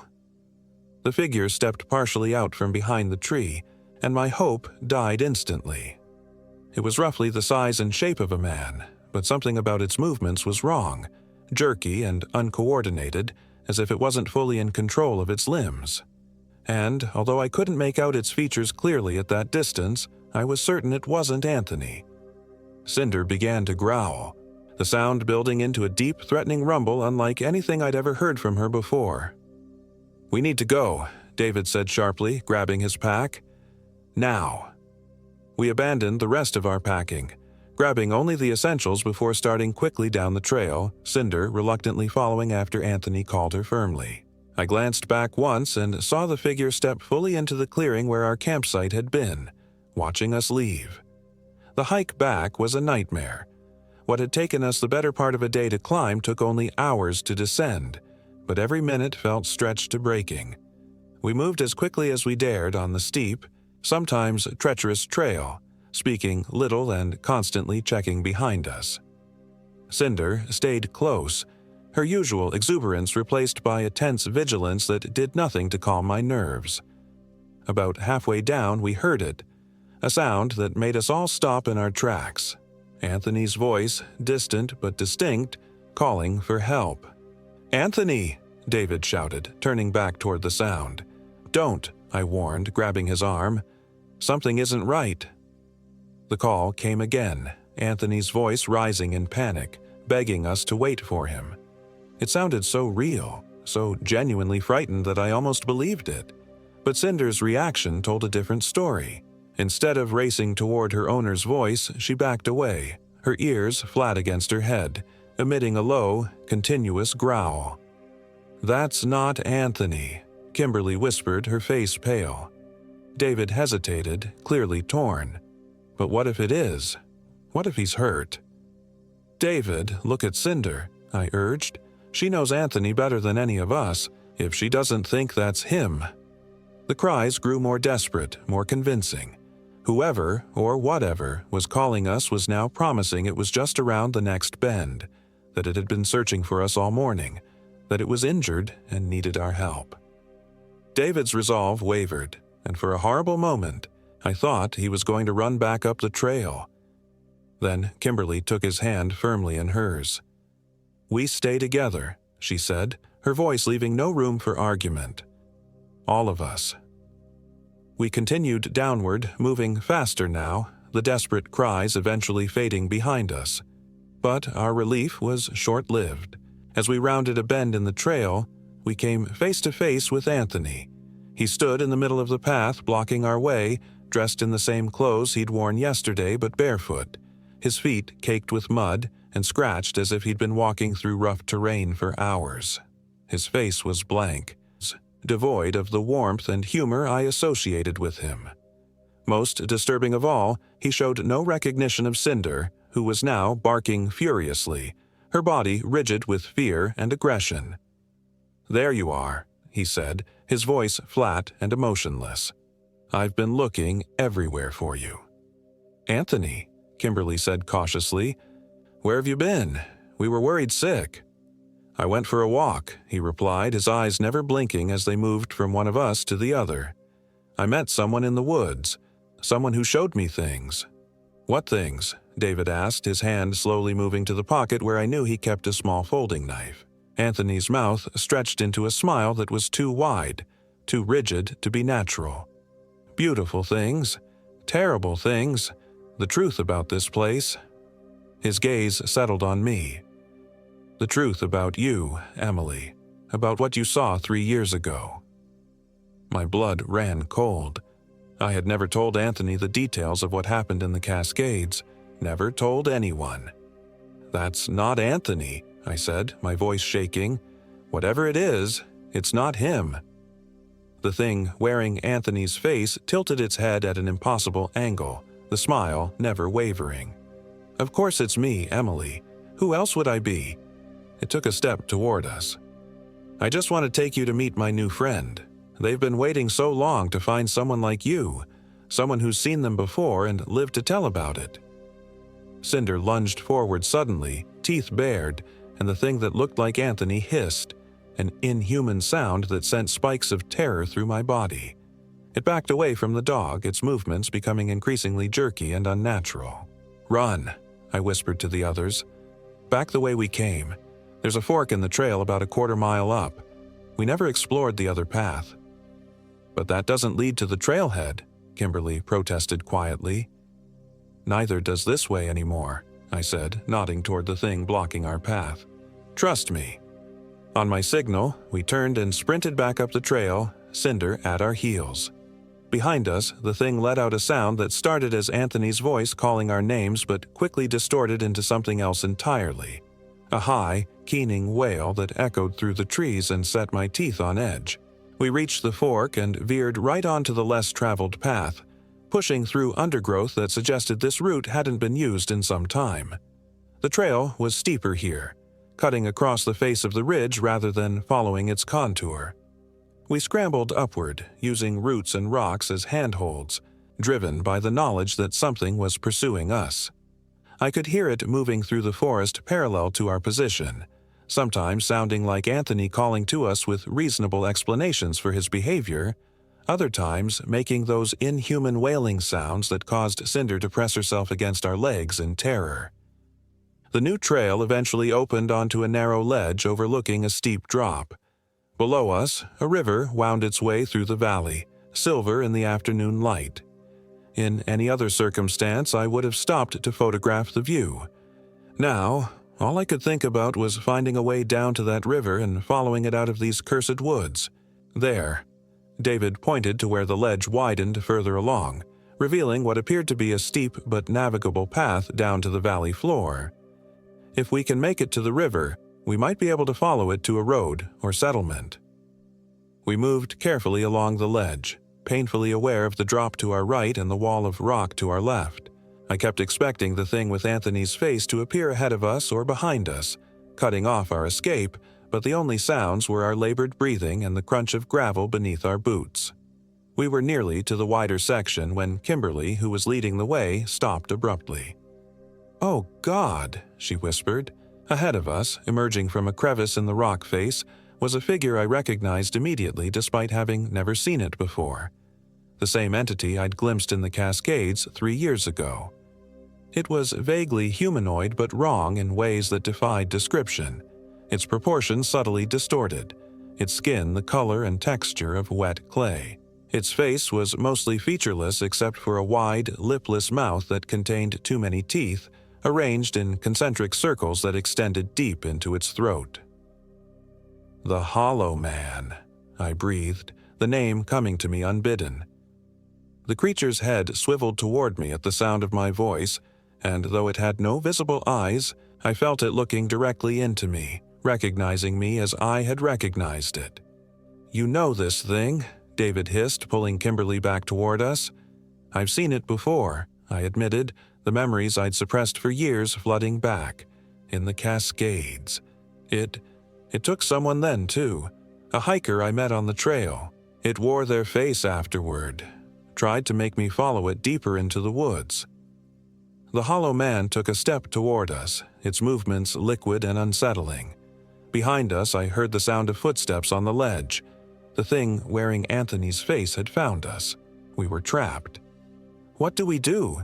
Kimberly asked, her voice remarkably steady despite the terror I knew she must be feeling. I looked around desperately for an escape route. The ledge was too narrow to fight without risking a fatal fall. The rock face was too sheer to climb. That left only one option. "The river," I said, pointing to where the water flowed about 40 feet below us. "We have to jump."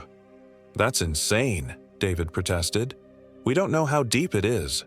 There could be rocks. And staying here with those things is a better option," I countered. The Hollow Man was now less than 20 feet away, its mouth opening to reveal those awful concentric rings of teeth. Behind us, the thing with Anthony's face had appeared on the ledge, its movements now completely inhuman as it scuttled toward us like a grotesque spider. "Kimberly, you first," I said, pushing her toward the edge. "Then David. I'll bring Cinder." To her credit, Kimberly didn't hesitate. She removed her heavy pack, took 3 quick steps, and launched herself off the ledge with a determination that left me momentarily breathless. We watched her plummet into the river with a distant splash. "She's up," David called a moment later, pointing to where Kimberly had surfaced and was now waving to indicate she was okay. "You go next," he told me, brandishing his small knife at the approaching entities. "I'll hold them off." "That won't work, and you know it," I said, grabbing his arm. "We go together." He hesitated, then nodded sharply. "On 3. We counted down. Cinder clutched tightly in my arms, her weight nearly throwing me off balance. As we reached 3, we leaped out into empty space just as the Hollow Man's elongated fingers brushed against David's backpack. The fall seemed to last forever. I had time to register the sensation of Cinder's heart hammering against my chest, the sound of the wind rushing past my ears, the sight of the river rushing up to meet us. Then we hit the water with a force that drove the air from my lungs and nearly caused me to lose my grip on the dog. The current immediately swept us downstream, away from where the creature stood watching from the ledge above. Cinder paddled strongly beside me once I released her, and together we made our way to the riverbank where Kimberly was already waiting, helping David drag himself from the water. We lay on the rocky shore, gasping and shivering, too exhausted to speak for several minutes. Finally, Kimberly broke the silence. What the hell were those things? I shook my head, wringing water from my soaked jacket. I don't know exactly. Local legends. Local. Maybe. Something old and evil that lives in these mountains. "And Anthony?" David asked, his voice breaking. "Is he—" I couldn't bring myself to say it, but my expression must have conveyed the truth. David turned away, his shoulders shaking with silent sobs. "We need to keep moving," Kimberly said gently, placing a hand on his back. "We can follow the river. It has to lead somewhere." And so we did, trudging along the riverbank as the day waned, our clothes slowly drying in the weak autumn sunlight. Cinder stayed close to us, occasionally whining but no longer showing signs of the terror that had gripped her on the ledge. I took that as a hopeful sign that we'd left the creatures behind. It was nearly dusk when we spotted the first sign of civilization, a small cabin perched on a bluff overlooking the river. Smoke rose from its chimney, promising warmth and possibly help. We approached cautiously, our recent experiences making us wary of what might appear to be salvation. An elderly man was splitting wood outside the cabin, his weathered face registering surprise as he noticed our bedraggled group emerging from the trees. "Well now," he said, leaning on his axe, "you folks look like you've had quite the adventure." We explained that we were lost hikers who'd been separated from our friend, carefully omitting any mention of the creatures we'd encountered. The man, who introduced himself as Henry Wilcox, invited us inside and offered us dry clothes, food, and the use of his radio to contact the rangers. As we sat around his fire, wrapped in borrowed blankets and sipping hot coffee, Henry asked casually, "You folks weren't up by the hollow trail, were you?" We exchanged glances and Kimberly nodded slowly. "Yes, actually. Do you know it?" Henry's face darkened. "Know it. I've been warning folks away from it for 40 years. He set down his cup with a sigh. "That trail has a history. Strange disappearances. Hikers found wandering with no memory of where they'd been. Others never found at all." "Why isn't it closed?" David demanded. "If it's so dangerous, why allow people up there at all?" "Oh, they've tried closing it officially a few times," Henry said, stoking the fire. "But the markers always reappear. The path always opens back up. Almost like the forest wants people to find it." "Did you ever see anything up there?" I asked carefully. "Anything unusual?" Henry studied my face for a long moment. "You saw it, didn't you? The thing the Skokomish tribe calls Tsiatko, the Hollow Man." A chill ran through me at the confirmation that what I'd seen was known to others. "Yes," I admitted. "And something else, something that took our friend's appearance." "A skinwalker." Henry nodded gravely. "They work together, those two. The Hollow Man takes them, and the skinwalker wears their skin to lure others. It's been happening for as long as anyone can remember." "But what are they?" Kimberly pressed. "Some kind of cryptid? A local legend?" Henry shrugged.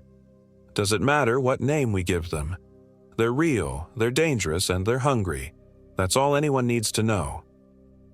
The ranger station sent a search party for Anthony the next morning, but as I expected, they found no trace of him. Our story was met with skepticism.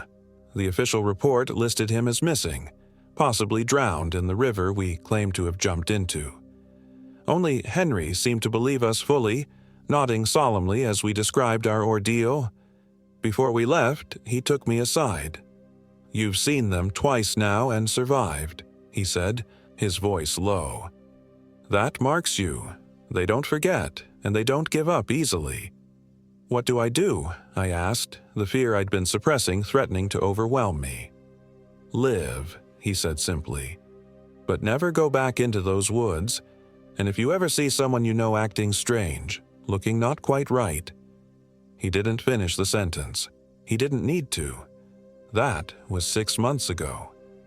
David moved away shortly after we returned, unable to face the memories or the questions about Anthony. Kimberly threw herself into her work, researching the history of disappearances in the Olympic National Forest for a case she claims is related to environmental protection. I think it's her way of trying to make sense of what happened. As for me, I've returned to nature photography, facing my fears head-on by documenting the beauty of the wilderness while staying vigilantly aware of its dangers. I never hike alone, and I always carry a dog whistle, the one thing that seemed to genuinely disturb the skinwalker wearing Anthony's face. Sometimes, on the edge of sleep, I think I hear Anthony's voice calling my name, asking me to let him in. And sometimes when I look out my apartment window at night, I see a figure standing in the street below, its proportions subtly wrong, its face turned up toward me with patient hunger. I know they're still out there, waiting, and I know that one day they'll try again. But until then, I keep living. I keep remembering, and I never, ever open the door after dark.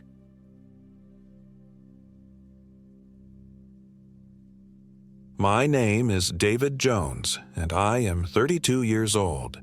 This happened in the remote wilderness of the North Cascades National Park in Washington State 3 years ago. I still can't talk about it without feeling my chest tighten and my hands start to shake, but my therapist says that putting it into words might help process what happened. I'm not sure anything will ever help me make sense of those 5 days, but I have to try. My girlfriend Kate and I had been dating for almost 2 years. She was everything I wasn't. Spontaneous, adventurous, always pushing boundaries. I was more calculated, a software developer who spent too many hours indoors staring at screens. That's why, when Kate suggested a 5-day backpacking trip to celebrate our anniversary, I agreed despite my reservations. I wanted to make her happy, to share in the outdoor experiences she loved so much. "This is going to change your life," Kate had said, eyes bright with excitement as she spread the topographic map across our kitchen table. Her finger traced a route through the dense wilderness of the North Cascades. "We'll start at Cascade Pass Trailhead, then head off the main trail toward Doubtful Lake, and finally push toward the remote valleys near Mount Torment." The names alone, Doubtful Lake, Mount Torment, should have been warning enough.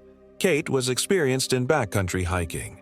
She'd grown up with parents who took her camping every summer, and she'd completed the Pacific Crest Trail section through Washington the previous year.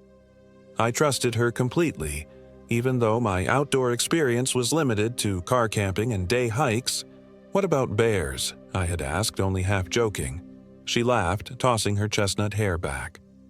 "Black bears are shy, and grizzlies are extremely rare in the North Cascades. We'll hang our food and keep our camp clean.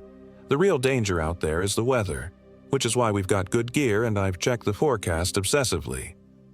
What Kate didn't account for, what neither of us could have possibly anticipated, was Elias Blackwood. We arrived at the trailhead parking lot on a Tuesday morning in late September. The summer crowds had thinned, and the parking area held only a few cars. The air was crisp, carrying the first hints of autumn, and the surrounding peaks were already dusted with early snow. I remembered thinking how beautiful it was, how peaceful. The memory of that innocence haunts me now. As we shouldered our packs, a park ranger pulled into the lot. He was a tall, weathered man with deep creases around his eyes, the kind that come from years of squinting against mountain sun.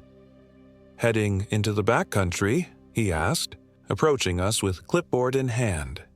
Kate nodded, showing him our permit. "Going pretty deep in there," he observed, studying our planned route. Something in his expression shifted, almost imperceptibly. "You two experienced?" "I am," Kate said confidently. "David's newer to overnight trips, but he's in good shape." The ranger, Anderson, according to his nameplate, nodded slowly.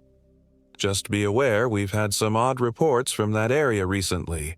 Probably nothing, but worth mentioning." My stomach tightened.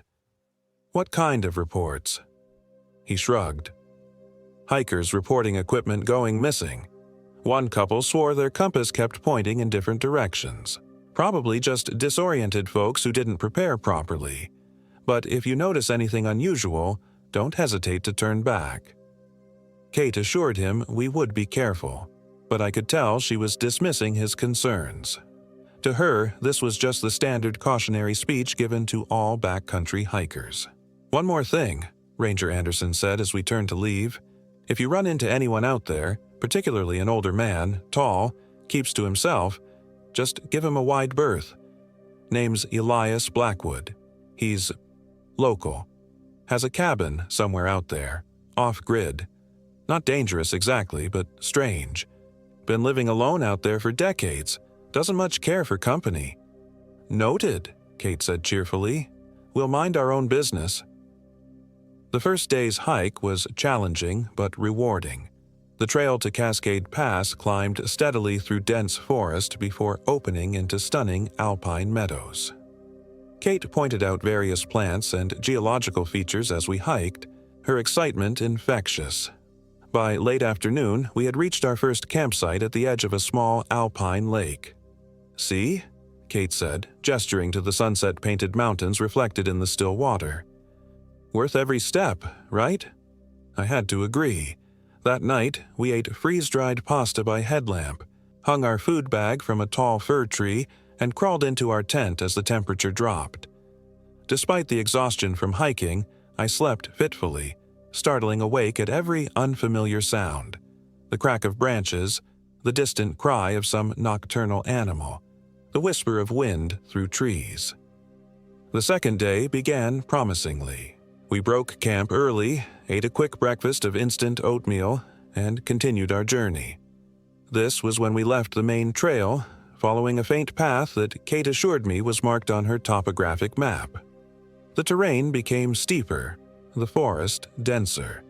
By midday, I noticed Kate checking her GPS more frequently, her brow furrowed. "Everything okay?" I asked. "Yeah, just the signal's a bit spotty here. No big deal. I've got the paper map as backup." But an hour later, she stopped abruptly, turning in a full circle. "This can't be right," she muttered, pulling out her compass.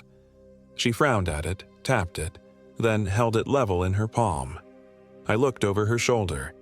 The needle was spinning lazily, not settling in any direction. "Is it broken?" I asked, feeling the first flutter of real unease. "Must be," Kate said, though uncertainty had crept into her voice. "Weird. It was fine this morning." She pulled out her phone to check the GPS again, but the screen showed no signal. "Let's use the map and terrain features," she decided after a moment. "See that ridgeline? And the peak to the south? We can navigate by those." We pressed on, but I noticed Kate's pace had slowed, her confident stride replaced by more cautious progress. The forest had changed, too. The trees seemed older here, gnarled and massive, their canopy so thick that little sunlight penetrated to the forest floor. Moss hung in long, beard-like strands. The air felt heavier, damper, with an underlying scent I couldn't quite identify, something mineral and ancient. Late that afternoon, we came upon a small clearing.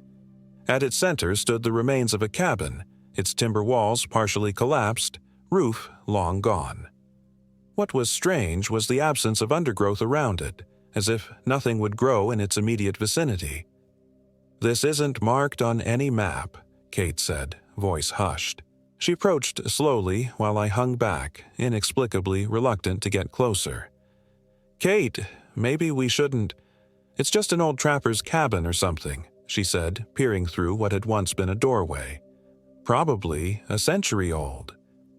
Inside, she found a rusted cast-iron stove, the remnants of a simple wooden table, and, most disturbingly, a collection of animal bones arranged in what appeared to be a deliberate pattern on the dirt floor. "Okay, that's creepy," Kate admitted, stepping back. "Probably just kids messing around, though." "Kids? Out here?" The nearest road was a day's hike away. A sudden crack echoed from the forest behind us, the unmistakable sound of a branch breaking underfoot. We both whirled around. "Hello?" Kate called, her voice sounding thin in the dense air. No response, but I couldn't shake the feeling we were being watched. "Let's keep moving," I suggested, eager to put distance between us and the ruined cabin. "We need to find a campsite before dark." As we continued, the sense of being observed persisted. I kept glancing over my shoulder, but the forest revealed nothing except deepening shadows as afternoon gave way to evening. We made camp beside a small stream, setting up our tent on a relatively flat spot. Neither of us mentioned the cabin or the strange feeling of being watched. but we were both on edge. I noticed Kate triple-checking our food-hanging procedure, making sure it was far from our campsite. Dinner was a silent affair. As darkness fell completely, the forest came alive with sounds. Normal night sounds, I told myself, though each crackle and rustling leaf set my nerves jangling. "Tomorrow we'll reach Doubtful Lake," Kate said, her voice too bright, too forced. "The views are supposed to be amazing." I nodded, not trusting myself to speak without revealing my growing anxiety. That night, I dreamed of being lost in an endless forest, trees pressing closer and closer until I could barely move. In the distance, a tall figure watched from between the trunks, utterly still, face hidden in shadow. I woke, gasping, my sleeping bag damp with sweat despite the chill air. Kate was already awake, sitting up in her sleeping bag, eyes wide. "Did you hear that?" she whispered. "What?" "Someone walking around the tent." "Just now." We listened in silence, hearing only the pre-dawn forest awakening. No footsteps, no human sounds. "Maybe an animal," I suggested, not believing it myself. Kate nodded, but I could tell she wasn't convinced either. When we emerged from the tent, I noticed immediately that something was wrong. Our backpacks, which we'd left in the tent vestibule, had been moved several feet away. More disturbing, Kate's pack was open, its contents rearranged. "What the hell?" Kate murmured, kneeling to inspect her belongings. "Did a bear get into it?" But there were no claw marks, no torn fabric, just the unsettling reality that someone or something had methodically gone through her possessions. "Anything missing?" I asked, my mouth dry. Kate did a quick inventory. My compass and the paper map. The significance wasn't lost on either of us. Without compass, map, or reliable GPS signal, we were effectively lost in one of the most remote wilderness areas in Washington. "We should go back," I said immediately. "Follow the stream downhill. It'll eventually lead to a larger river or road." Kate hesitated, pride warring with common sense. "We could still try for Doubtful Lake. I think I know the general direction." "Kate, someone took our navigation tools. Someone who was right outside our tent while we slept. This isn't the time to be stubborn." She bit her lip, then nodded. "You're right. We head back." We packed quickly, the weight of unseen eyes making my skin crawl. The day was overcast, robbing us of even the sun as a directional guide. Kate decided we should follow the stream, and I agreed. Water always flows downhill, eventually reaching civilization. What we hadn't anticipated was how quickly the landscape would change. The stream led us through increasingly unfamiliar terrain, not the way we had come. Massive boulders appeared, forcing us to climb over or detour around. The forest grew denser, older. Trees I couldn't identify loomed overhead, their bark black and rough. By midday, the stream had widened into a series of shallow pools. Kate stopped at one to refill our water bottles. "David," she called, her voice strange, "look at this." In the clear water lay a collection of small animal bones, the complete skeleton of what might have been a fox or a small coyote, arranged as if the animal had simply lain down and died there. But the bones were too clean, too deliberately positioned. "Let's keep moving," I said, pulling her away from the water. An hour later, we heard it for the first time, singing. A low, melodic humming that seemed to come from everywhere and nowhere at once. "Hello?" Kate called again, her voice sharp with fear now. "Is someone there?" The humming stopped immediately. "We should be quiet," I whispered. If someone's out there, they might help us," Kate countered, but her voice had dropped to match my whisper. We pressed on, following the stream as it curved between two steep, rocky slopes. The path narrowed until we were walking single file along the water's edge. That's when I noticed the carvings. On trees, on rocks, even scratched into the hard dirt of the path. Symbols I didn't recognize. Circles within circles, strange angular lines, crude representations of what might have been human figures with elongated limbs. "Kate," I said, pointing to one particularly elaborate carving on a massive boulder. She paused, studying it. Could be trail markers, or native petroglyphs, maybe? But we both knew they looked too fresh. The cuts into the stone clean and unweathered. The stream led us into a narrow ravine where the light barely penetrated. The air grew colder, damper. And then, around a bend, we saw it. A cabin. Not the ruined structure from before, but a complete building, smoke curling from a stone chimney. We froze, instinctively drawing closer together. "The ranger mentioned someone living out here," Kate whispered. "Blackwood, was it?" I nodded, remembering Ranger Anderson's warning. He said to give him a wide berth. "But we're lost," Kate reasoned. "And someone took our navigation tools. Maybe it was him, and we can just ask for them back." Before I could object, she started toward the cabin, her steps determined if hesitant. I followed, unwilling to let her approach alone. The cabin sat in a small clearing ringed by massive, old-growth trees. Unlike the previous ruin, this structure was well maintained. Sturdy logs chinked with what looked like clay, a split-shake roof, even glass in the small windows. A woodpile stood neatly stacked against one wall, and various tools hung from pegs beneath the cabin's small porch. It looked almost picturesque, like something from a pioneer museum, except for the bones. They hung from the trees surrounding the clearing, delicate mobiles of small animal bones, twisting slowly in the faint breeze. Some were painted with designs similar to the carvings we'd seen. Others were wrapped with what looked like human hair. Kate stopped short, her hand flying to her mouth. "What the hell?" she breathed. We should have turned back then. Every instinct screamed to run. But exhaustion, disorientation, and the certain knowledge that we were thoroughly lost kept us rooted in place. The cabin door opened. He was tall, as Ranger Anderson had said, well over 6 feet. But the ranger hadn't mentioned the unnatural thinness, the way his limbs seemed slightly too long for his body.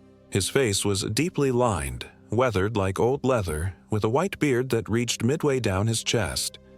But it was his eyes that froze my blood. Pale, almost colorless, regarding us with neither surprise nor concern, as if he'd been expecting us all along. "You're lost," he said.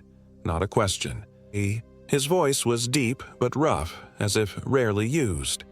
Kate, always braver than me, stepped forward. "Yes, we were hiking to Doubtful Lake, but we've lost our map and compass. Could you point us in the right direction?" The man, Blackwood it must be, studied us for a long moment. "Night's coming," he finally said. "Not safe in these woods after dark. Come in. We'll talk about direction in the morning." Every fiber of my being rebelled against the idea of entering that cabin, but a glance at the darkening sky confirmed his assessment. Night was indeed approaching, and we had no idea where we were or which way to go. "Thank you," Kate said, though I could hear the strain in her voice. Blackwood stepped aside, holding the door open. The interior was simple. A wooden table and chairs, shelves lined with preserved foods and mysterious bundles of dried plants, a stone fireplace with a pot hanging over glowing coals. More disturbing were the walls, covered entirely with similar symbols to those we'd seen outside, some drawn with charcoal, others appearing to be etched into the wood itself. He gestured to the table. "Sit. I'll make tea." We perched awkwardly on the rough wooden chairs, exchanging glances. I tried to communicate with my eyes that we should make an excuse and leave, but Kate gave a tiny headshake. Outside, the light was fading rapidly. Blackwood moved about the cabin with the ease of long familiarity, fetching a kettle, adding water from a bucket, tossing in pinches of what looked like dried leaves from various jars. He worked in silence, but occasionally I caught him watching us from the corner of his eye, those pale irises reflecting the firelight. "You've come from the east," he said finally, placing 3 crude ceramic mugs on the table. following old trails not meant for visitors. We started at Cascade Pass, Kate confirmed.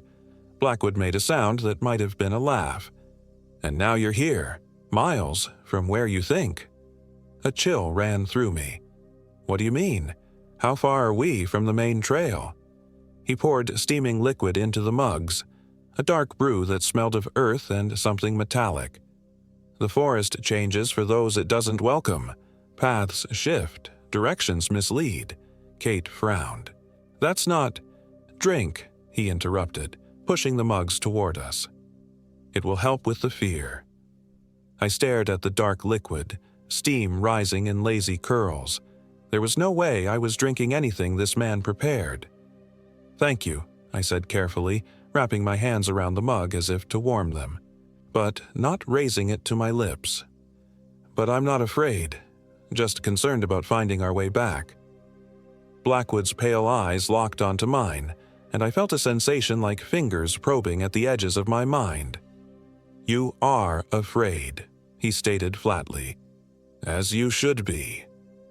Kate, always more direct, set her untouched mug down firmly. Mr. Blackwood, we appreciate the shelter, but we really just need directions back to the main trail.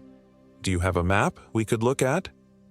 His gaze shifted to her, and I saw something new in his expression, a kind of hungry interest that made my stomach clench. She brought you here, he said to me, ignoring Kate entirely. She walks with protection she doesn't understand. Excuse me, Kate said, her patience visibly thinning. The pendant, Blackwood clarified, pointing a long, dirt-stained finger at Kate's chest. Old, powerful. I looked at Kate in confusion. Around her neck hung a simple silver pendant, a gift from her grandmother, she'd once told me. She wore it always, though usually it remained hidden beneath her clothing.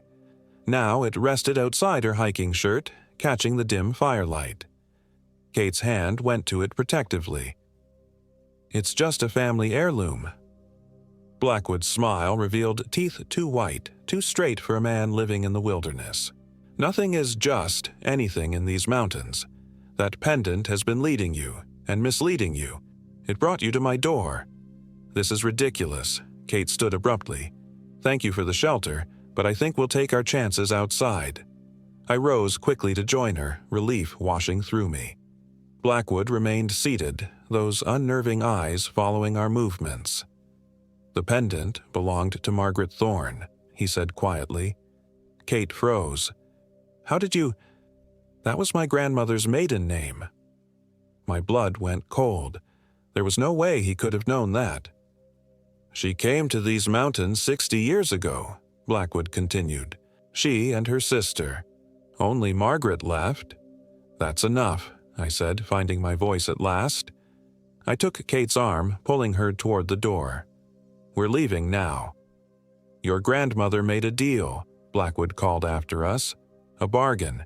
She received protection, but debts must be paid. The forest remembers. It has been waiting for the blood of Margaret Thorne to return. We stumbled out into the gathering darkness, the door slamming shut behind us. The bone mobiles clinked softly in the trees around us. He's insane, Kate whispered, clutching my arm. Completely deranged. Let's get as far from here as possible, I agreed, fumbling with my headlamp.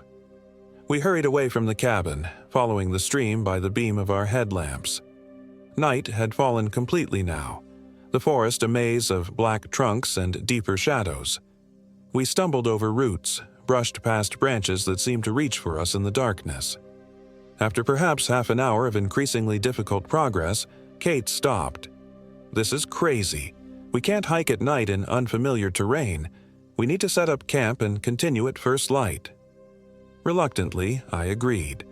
We found a small open area near the stream and hastily set up our tent, working by headlamp. Neither of us mentioned Blackwood or his disturbing words about Kate's grandmother, but I could tell by the way Kate kept touching her pendant that she was deeply unsettled. Inside the tent, we lay in our sleeping bags, too tense to sleep. The forest around us seemed alive with sounds, not just the normal rustlings and calls of nocturnal creatures, but whispers that almost resolved into words, footsteps that approached and retreated. "David," Kate whispered after a long silence, "there's something I should tell you about my grandmother." I turned toward her in the darkness. "What about her?" Kate hesitated. "The pendant. She gave it to me when I was 16. She said it would protect me in the wild places. I always thought it was just a sentimental thing, you know? But she was different after her sister disappeared during their hiking trip. My mom said Grandma Margaret was never the same. More cautious, afraid of forests. But she insisted I take this pendant if I ever went hiking." A rustling outside the tent interrupted her. We both froze, listening. Footsteps, unmistakable this time, circled our tent slowly. Then a voice, Blackwood's, began to chant in words I couldn't understand. The sound seemed to come from all directions at once, as if the forest itself were speaking. "I think we should run," I whispered, fumbling for the tent zipper. "No," Kate grabbed my arm. "That's what he wants, to drive us deeper into the woods at night, disoriented and terrified." She was right, but the rational thought did little to calm my racing heart as the chanting grew louder. Outside, shadows moved across the tent walls. Too many, too tall to be just one man. Then, abruptly, silence fell. The shadows retreated. After several minutes of nothing, Kate's grip on my arm relaxed slightly. "Maybe he's gone," she whispered. That's when the humming started again.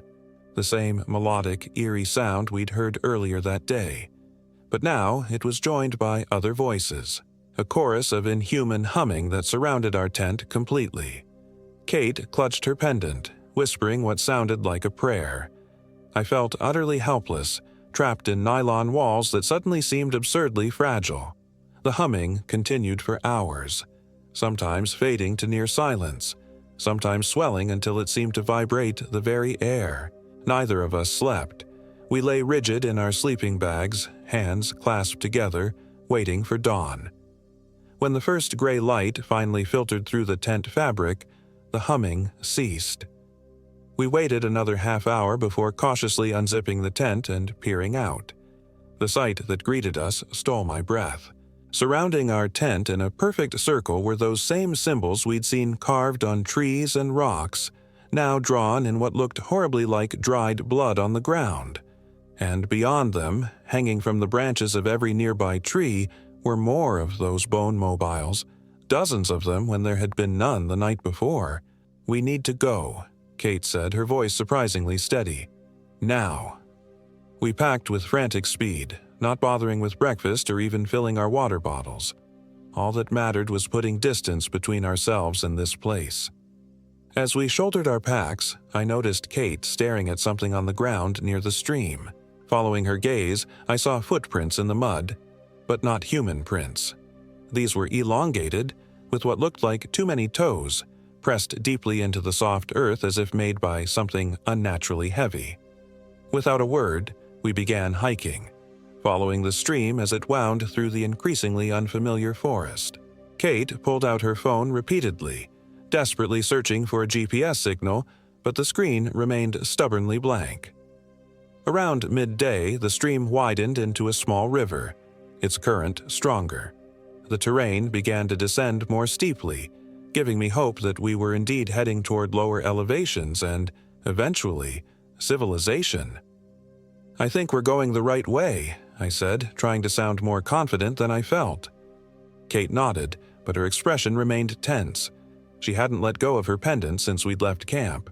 We hiked in silence for another hour before Kate suddenly stopped, holding up her hand for me to do the same. "Listen," she whispered. At first, I heard nothing beyond the gurgle of the river and the rustle of leaves. Then I caught it. Voices. Human voices. And the distinct sound of laughter.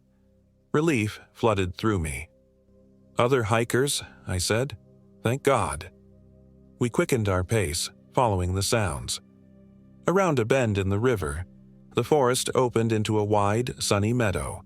At its center stood a cluster of colorful tents, and moving among them were people, a group of perhaps 7 or 8 hikers. "Hello," Kate called, waving frantically. "Hey, over here." The hikers turned and several waved back. As we approached, I saw they were a mixed group, mostly in their 20s or 30s, with high-quality gear and the relaxed demeanor of experienced outdoor enthusiasts. "You too look like you've had a rough time," said one man, stepping forward with a friendly smile. He was tall and broad-shouldered, with a well-trimmed beard and kind eyes. "I'm Marcus. This is our group from the Seattle Mountaineers Club." Kate introduced us quickly, then asked the question burning in both our minds. "Can you tell us where we are? We've been lost for days." Marcus looked surprised. "You're at Doubtful Lake, just off the Saheli Arm Trail." Kate and I exchanged shocked glances. Doubtful Lake had been our intended destination. "That's not possible," Kate said slowly. "We've been walking for days, completely lost. How could we have ended up exactly where we planned to go?" A woman from the group approached, offering us water bottles. "The trails around here can be confusing if you don't know them well. Easy to do a lot of extra walking and end up where you started." But I knew it wasn't that simple.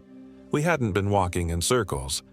The terrain we'd traversed, the ancient forest, the ravine, Blackwood's cabin, none of it matched the typical North Cascades landscape.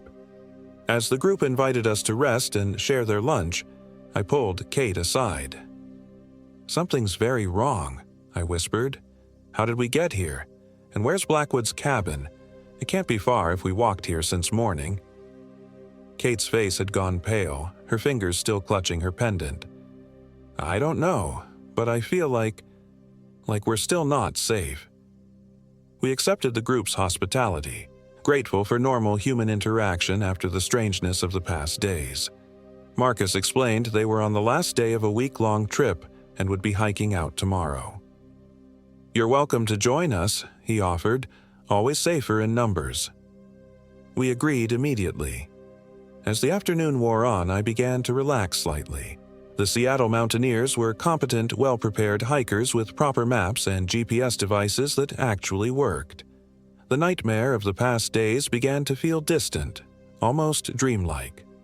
That evening, gathered around the group's small cooking stoves, someone suggested sharing ghost stories, a camping tradition. I tensed, but Kate put a reassuring hand on my knee. "I've got one," said a woman named Tara. "A local legend, actually, about these very mountains." My stomach nodded as she began. "They say there's a man who lives out here, deep in the woods where no trails go. Been here for generations. Some say over 100 years, though that can't be right. They call him the Keeper. Story goes that he protects certain ancient places in these mountains, places that were sacred to the native tribes long before white settlers arrived." I felt Kate's hand tighten on my knee. "The weird thing is," Tara continued, "hikers sometimes report seeing him, even today. Always described the same way. Tall, unnaturally thin, white beard, eyes so pale they're almost white." "Stop," Kate said suddenly, her voice sharp. Everyone looked at her in surprise. "Sorry," she said, forcing a laugh. "Just not in the mood for ghost stories after being lost for days." The group murmured sympathetically, and someone quickly changed the subject.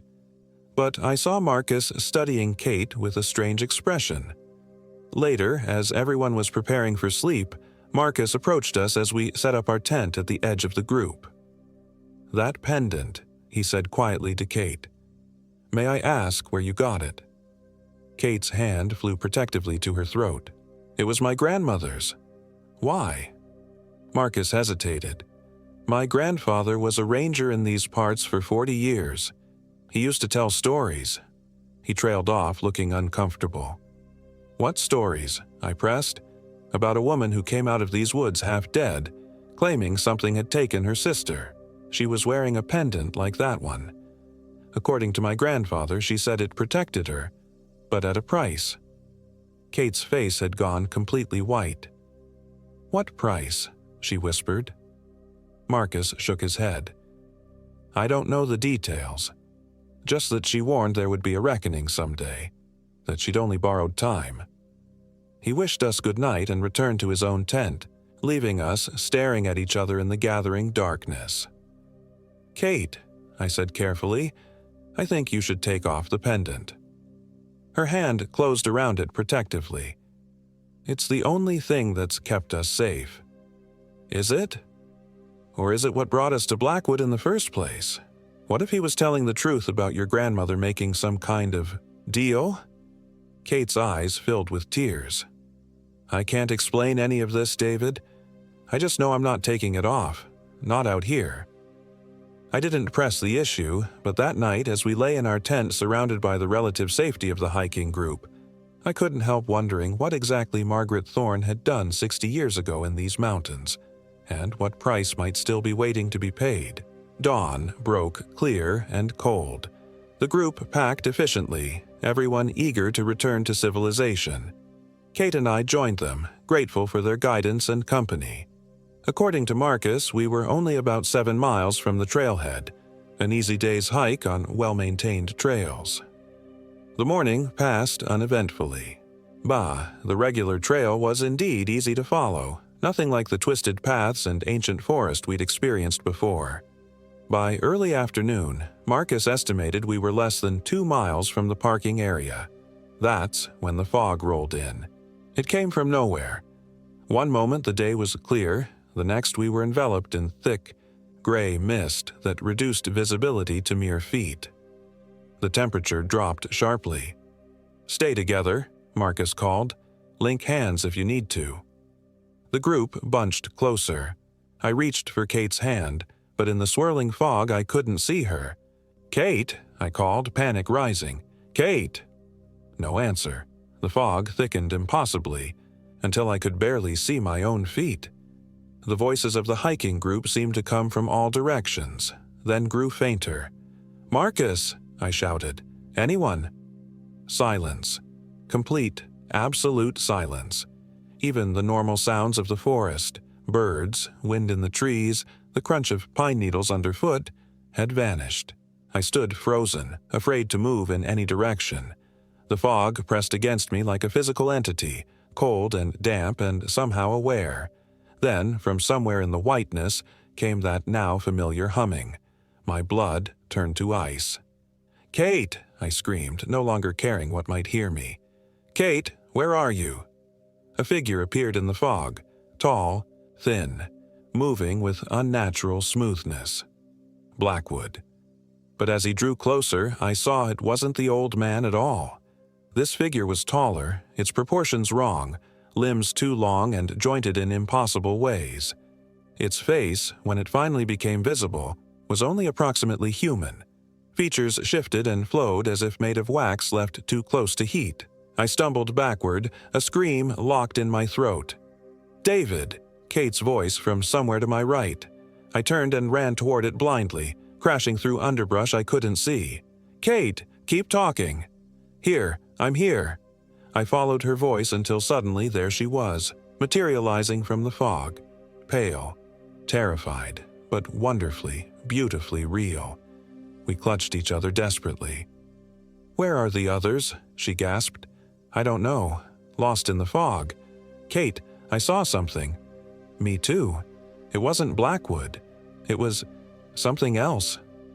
The humming grew louder, seeming to come from all directions. With it came the sound of movement through the forest. Not one entity, but many, circling us. Kate's pendant began to glow, a faint blue light that cut through the fog like a beacon. The humming faltered momentarily. "It's protecting us," Kate whispered, clutching the pendant tightly. "We need to keep moving. The trailhead can't be far." We began walking in what we hoped was the right direction, guided only by Kate's pendant, which seemed to pulse brighter when we moved a certain way. The fog remained impenetrable, but the humming gradually receded behind us.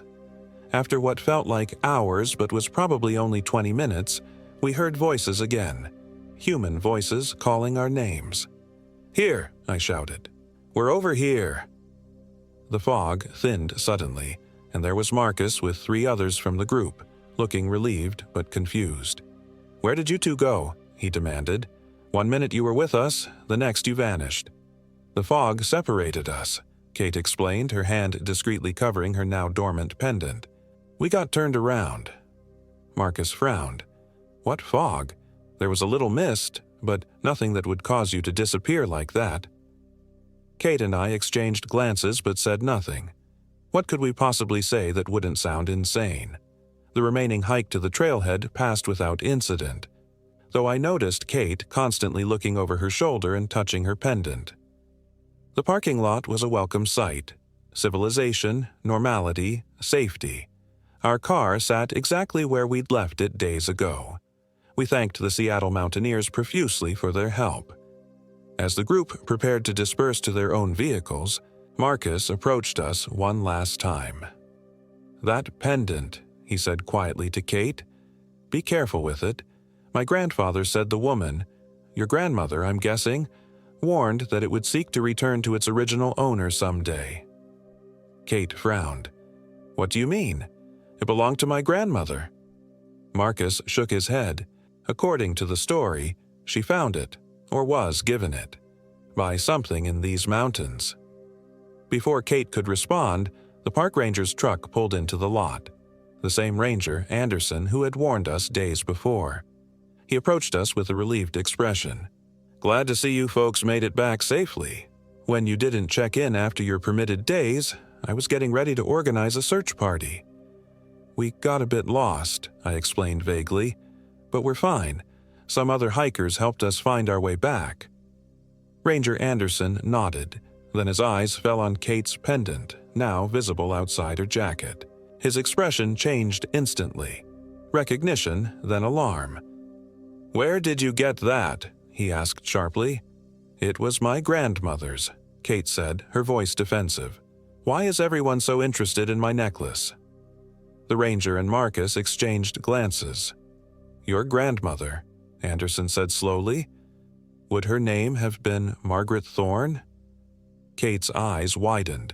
"Yes. How did you know that?" Anderson's face paled. "You need to come with me to the ranger station. Now. Both of you." "Why?" I asked, unease returning despite the comforting normality of the parking lot. "Because," he said grimly, "Margaret Thorne has been here waiting for you. For 3 days." My mind struggled to process his words. That's impossible. Margaret Thorne was Kate's grandmother. She died 10 years ago. The drive to the ranger station was silent and tense. Kate sat rigidly beside me in our car as we followed Anderson's truck, her knuckles white around her pendant. The ranger station was a simple wooden building nestled among towering pines. As we pulled up, I noticed an elderly woman sitting on the porch in a rocking chair. She was thin and frail-looking, with silver hair pulled back in a neat bun. When she saw our car, she stood with surprising agility. "That can't be," Kate whispered. But as we approached, there was no denying the resemblance.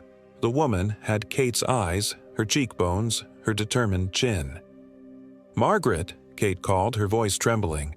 The woman smiled, a sad, knowing smile. "Hello, Catherine. I've been waiting a long time to meet you." "This is impossible," Kate breathed. "My grandmother died. We buried her."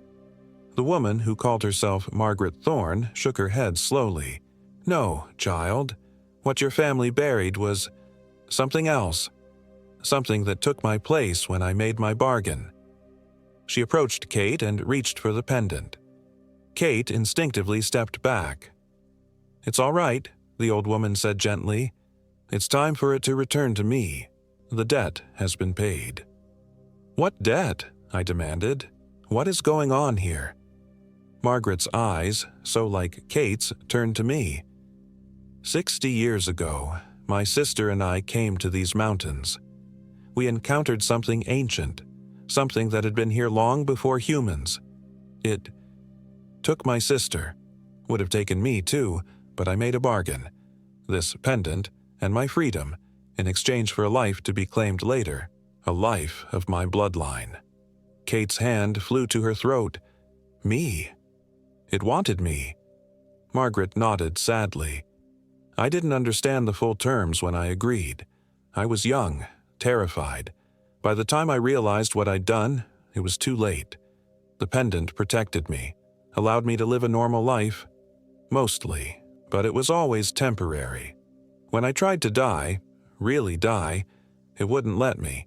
It kept me alive until the debt was settled. But we escaped, I said, trying to make sense of it all. Whatever was out there didn't get Kate. No, Margaret agreed, her eyes on the pendant. Because something interfered. Someone else was taken in her place. A chill ran through me as realization dawned. The Seattle Mountaineers, after the fog.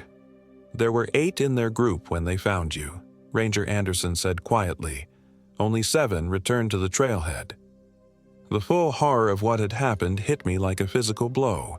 In saving Kate, we had somehow doomed another innocent person. Who? Kate asked, tears streaming down her face. Who didn't make it back? Neither Anderson nor Margaret would meet our eyes. They won't know yet, Margaret said softly. The forest is clever that way. It creates replacements, facsimiles that can pass for human for a time. The group won't realize one of them isn't who they appear to be until it's too late. Kate tore the pendant from her neck and thrust it toward her grandmother. Take it. I don't want anything to do with this evil thing. Margaret accepted it with a trembling hand.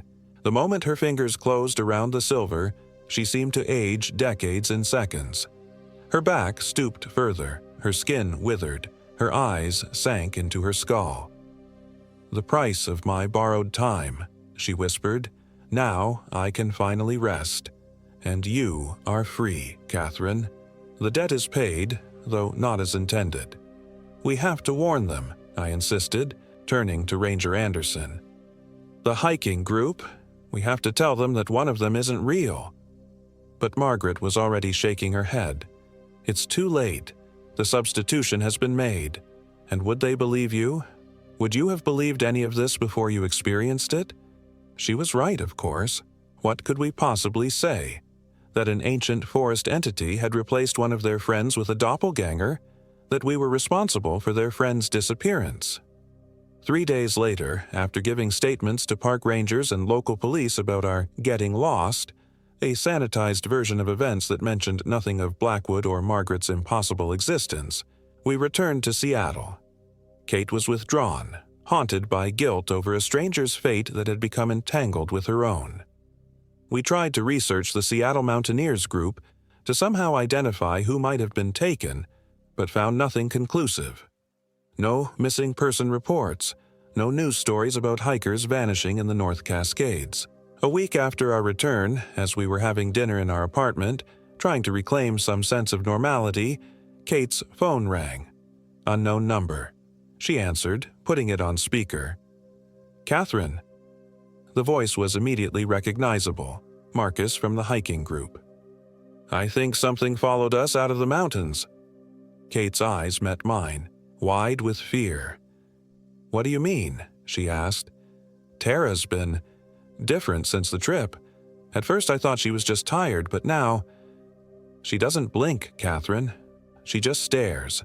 And sometimes when she thinks no one is listening, she hums. My blood ran cold. The humming. Where are you? Kate demanded. My apartment. Tara's in the other room. I don't think she's Tara anymore. I don't think she ever made it out of the fog. The line went silent for a moment.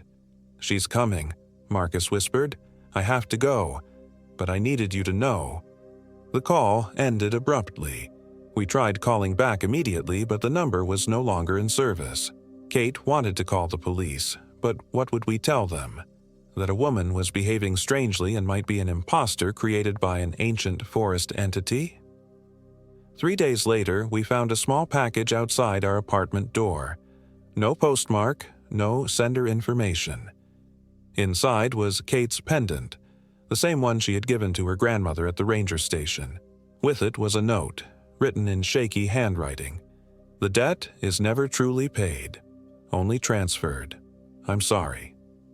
We never knew what happened to Marcus or the thing that was pretending to be Tara. We moved away from Seattle shortly after, trying to outrun the memories and the lingering fear. Kate threw the pendant into Elliott Bay before we left, watching it sink into the dark water.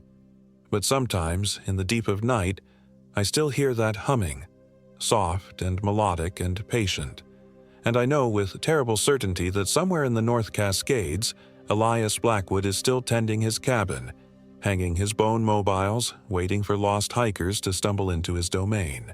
And I know that someday the forest will find us again, because as Margaret warned, the debt is never truly paid. It's only transferred. The wilderness keeps its bargains, and it never forgets.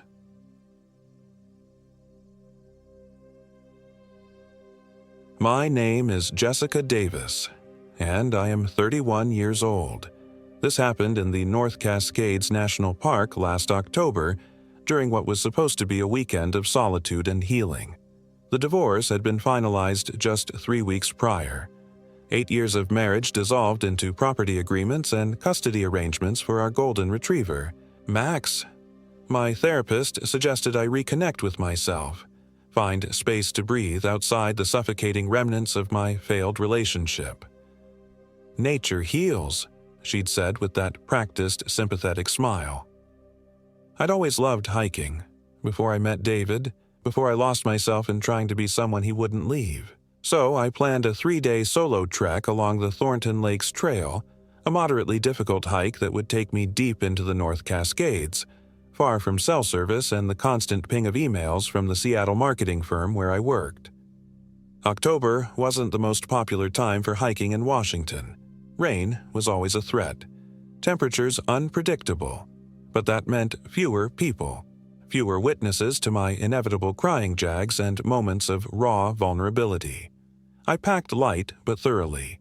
Tent, sleeping bag, portable stove, dehydrated meals, first aid kit, bear spray, water filter, extra layers, rain gear, map, compass, and a satellite GPS device that could send an emergency signal if things went south. The weather forecast had promised overcast skies but minimal rain, typical Pacific Northwest fall conditions. The trailhead was about a 3-hour drive from my apartment in Seattle. I set out early Friday morning, hoping to reach the first lake by mid-afternoon, giving me plenty of time to set up camp before dusk. The drive was peaceful, the highway gradually giving way to narrower mountain roads as civilization thinned out behind me. I reached the trailhead parking area shortly after 10 a.m. Only 2 other cars were there, an old Subaru with Keep Tahoe Blue and Colorado Native stickers despite being in Washington, and a mud-splattered pickup truck with local plates. I double-checked my pack, tucked my car keys into the internal zippered pocket of my jacket, and logged my planned route in the trail register. "Solo female hiker," I wrote, feeling a twinge of unease at documenting my aloneness. Thornton Lakes Trail, returning Sunday evening. The first few miles were cathartic. The forest embraced me with its earthy, damp scent of decomposing leaves and rich soil. Sunlight filtered through the canopy in dappled patterns that shifted with each breeze. The trail climbed steadily but not steeply, winding through ancient cedars and Douglas firs draped with pale green lichen. Mushrooms sprouted from fallen logs, some bright red with white spots like something from a fairy tale, others brown and inconspicuous. I passed a middle-aged couple heading back to the trailhead. They nodded politely, the woman smiling at me. "Heading to the lakes?" she asked. "That's the plan," I replied. "How are they?" "Beautiful, but we turned back early. My husband's knee was acting up. You going solo?" I nodded.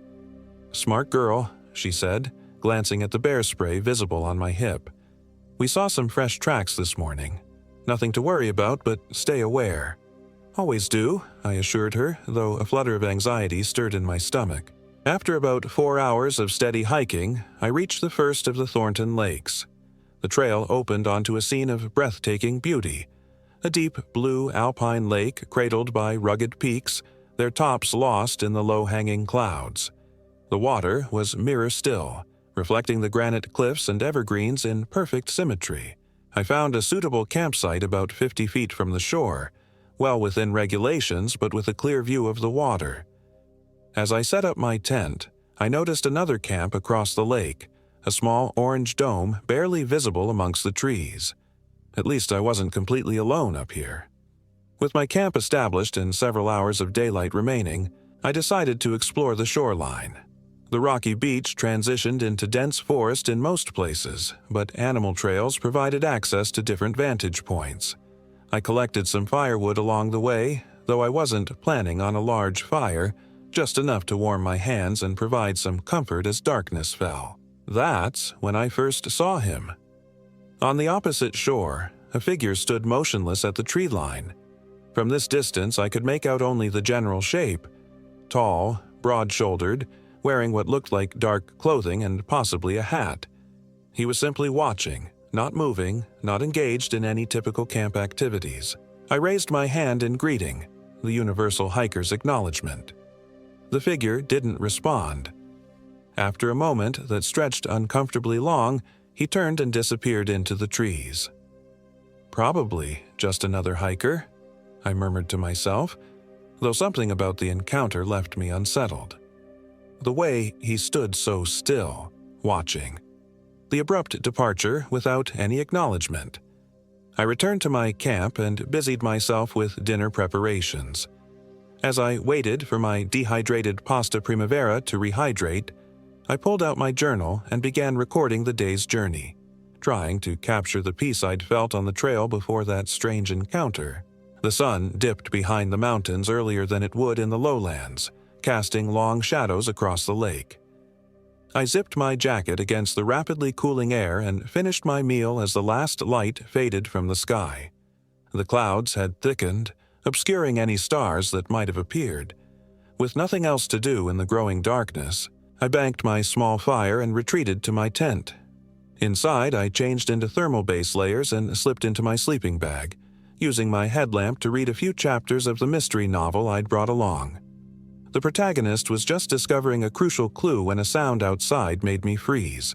Footsteps, slow, deliberate, circling my tent. I switched off my headlamp immediately, heart pounding.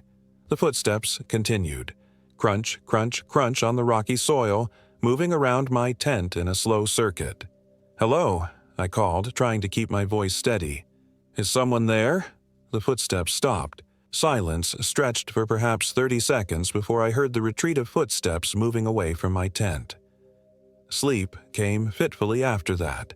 Every crack of a branch or rustle of leaves jolted me awake. When I did sleep, my dreams were fragmented and uneasy, running through endless forest, being watched by unseen eyes, the sensation of falling. I awoke before dawn, groggy and unrested. The interior of my tent was damp with condensation. Outside, a heavy mist hung over the lake, obscuring the opposite shore entirely. I forced myself through my morning routine, filtering water, preparing oatmeal with dried berries, packing the essentials I'd need for the day in a smaller day pack. My plan had been to hike to the upper lakes today, exploring the higher elevation terrain before returning to this base camp. Now, I found myself hesitating. The footsteps from the night before could have been an animal, perhaps a deer or even a curious black bear, but something in my gut told me otherwise. Still, I hadn't come all this way to hide in my tent. I set out along the trail to the upper lakes, leaving a note inside my tent stating where I'd gone and when I expected to return, a habit from years of solo hiking that suddenly seemed more necessary than ever.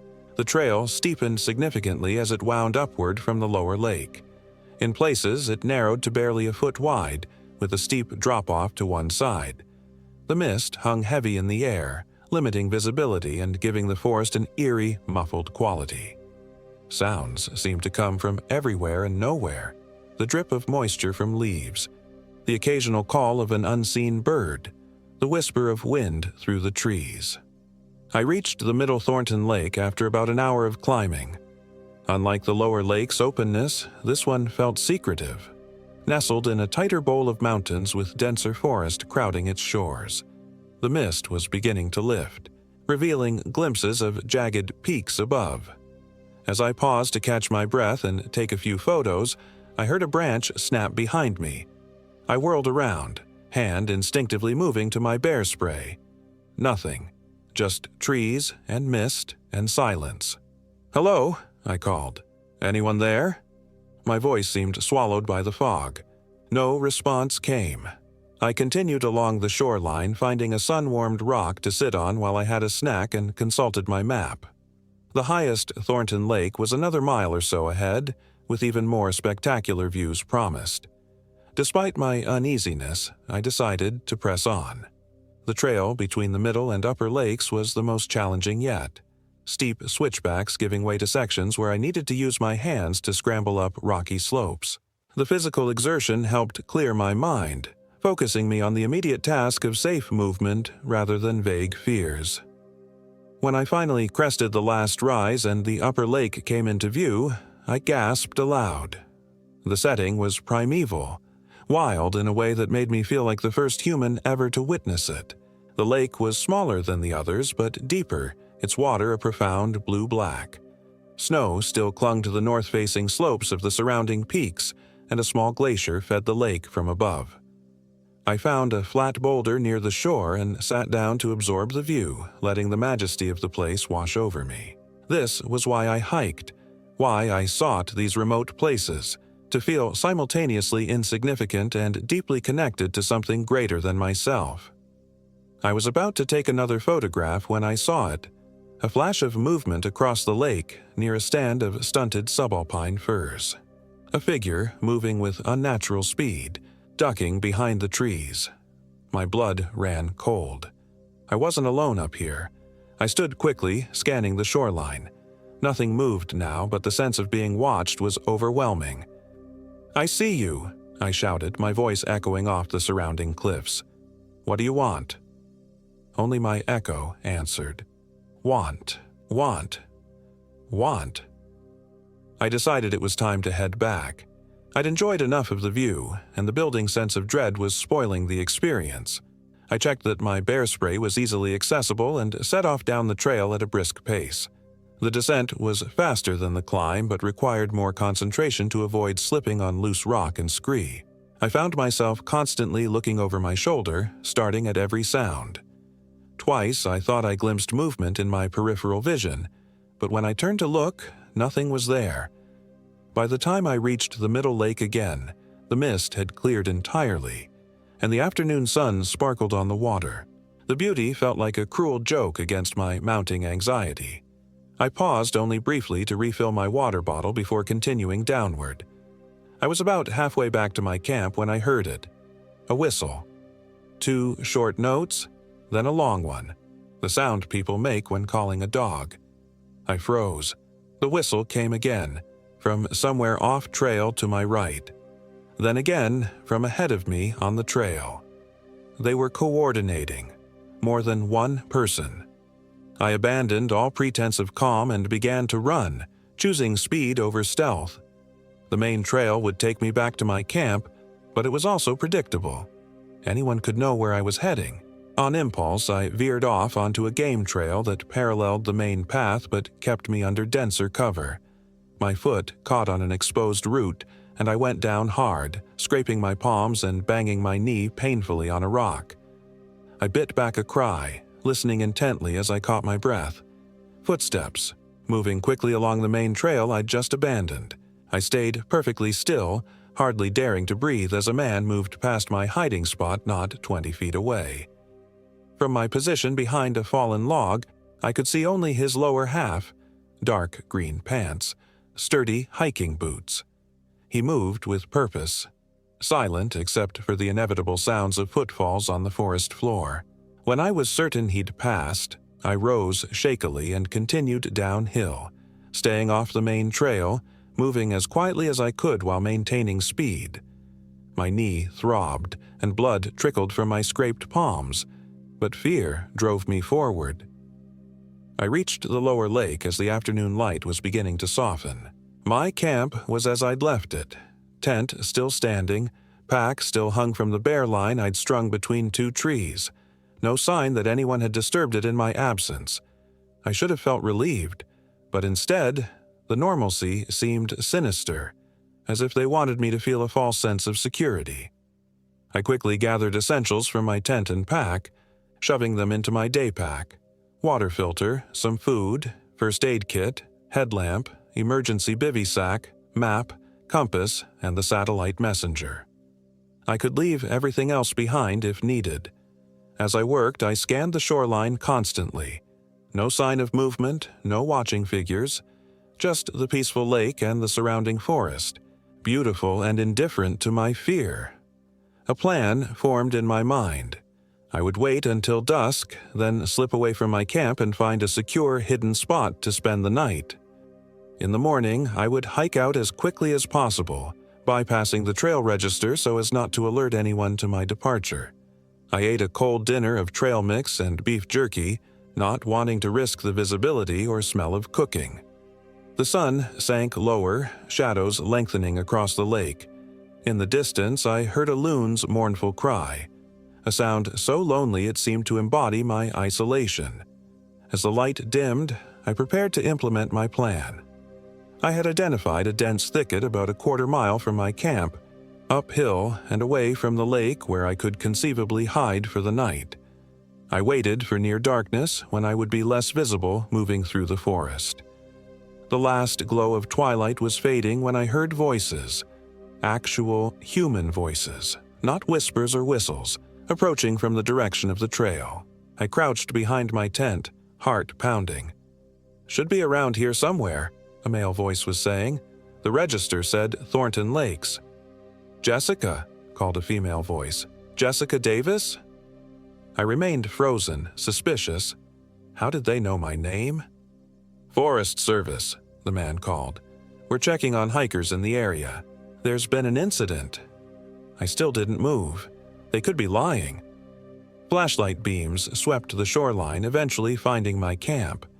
I saw them then, a man and woman in the olive-green uniforms of Forest Service Rangers, walking openly along the main trail. "There's a camp," the woman said. "Hello? Anyone here?" I stood slowly, still ready to run if needed. "I'm Jessica," I said, my voice hoarse with tension. Their flashlights turned toward me, momentarily blinding me. I raised a hand to shield my eyes. "Sorry," the man said, lowering his light. "Ms. Davis, we're glad we found you. I'm Ranger Wilson. This is Ranger Perez. We're checking on backcountry hikers. There's been a situation." "What kind of situation?" I asked, still not fully trusting. They approached my camp, moving deliberately, keeping their hands visible.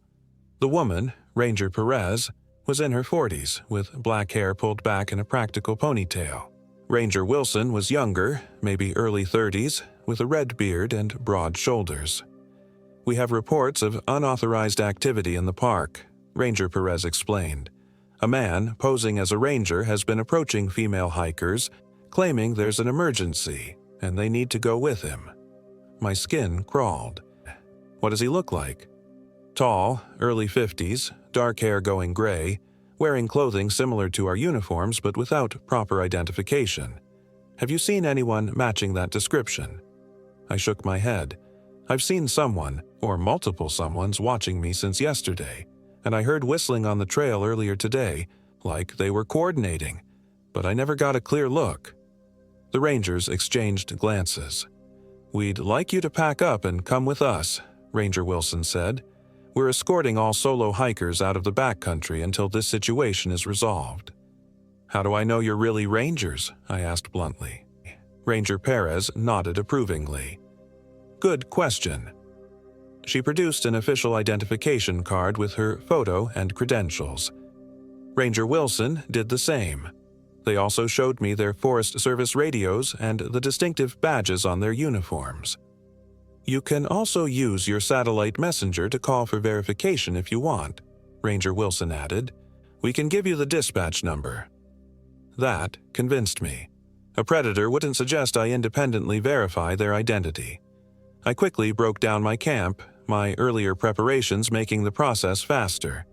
The Rangers helped, moving efficiently in the beam of their headlamps. As we worked, Ranger Perez explained more.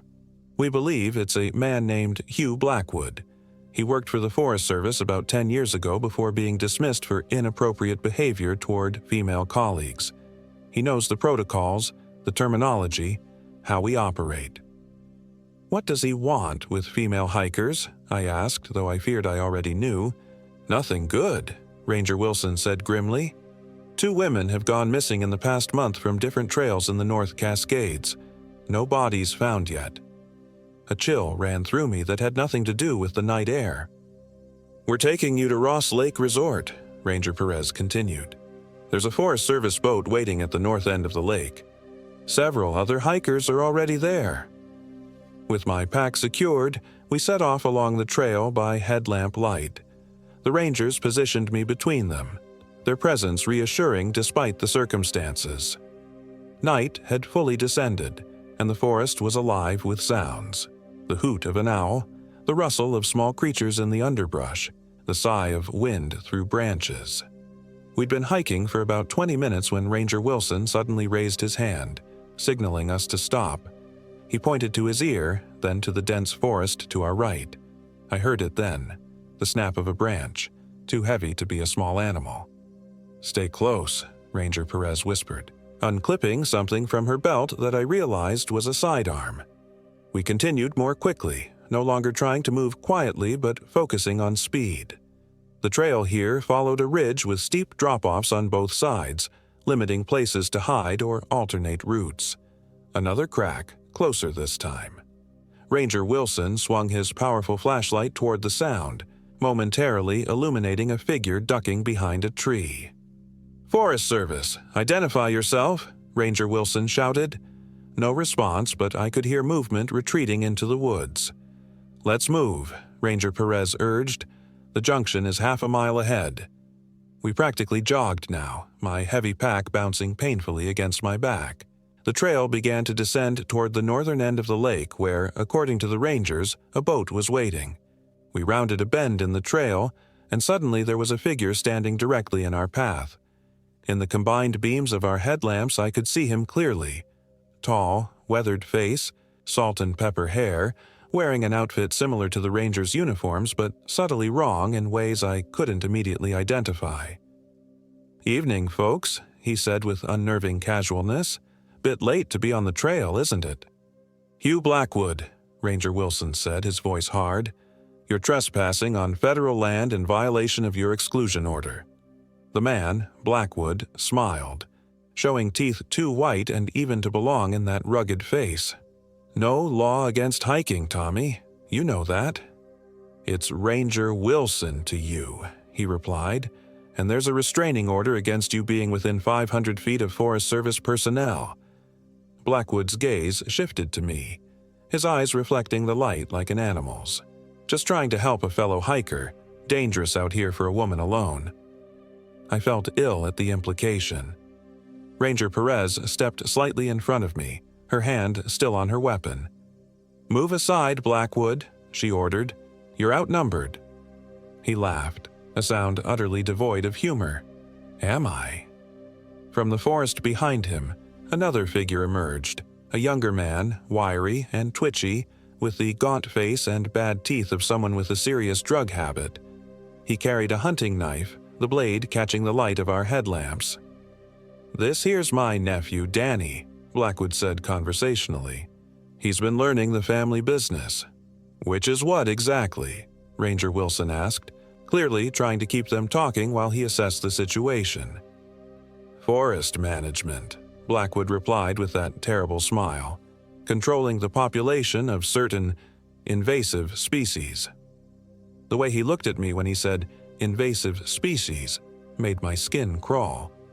"Jessica," Ranger Perez said quietly, "when I say run, you go back the way we came. Don't stop until you reach the emergency shelter at the trail junction. There's a radio there." I gave a tiny nod, tensed to move. "This doesn't end well for you, Hugh," Ranger Wilson was saying. "We've got backup on the way."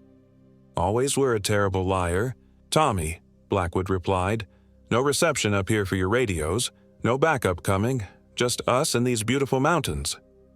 His nephew, Danny, was fidgeting, knife moving restlessly from hand to hand, eyes darting between us. "Last chance to step aside," Ranger Perez said firmly.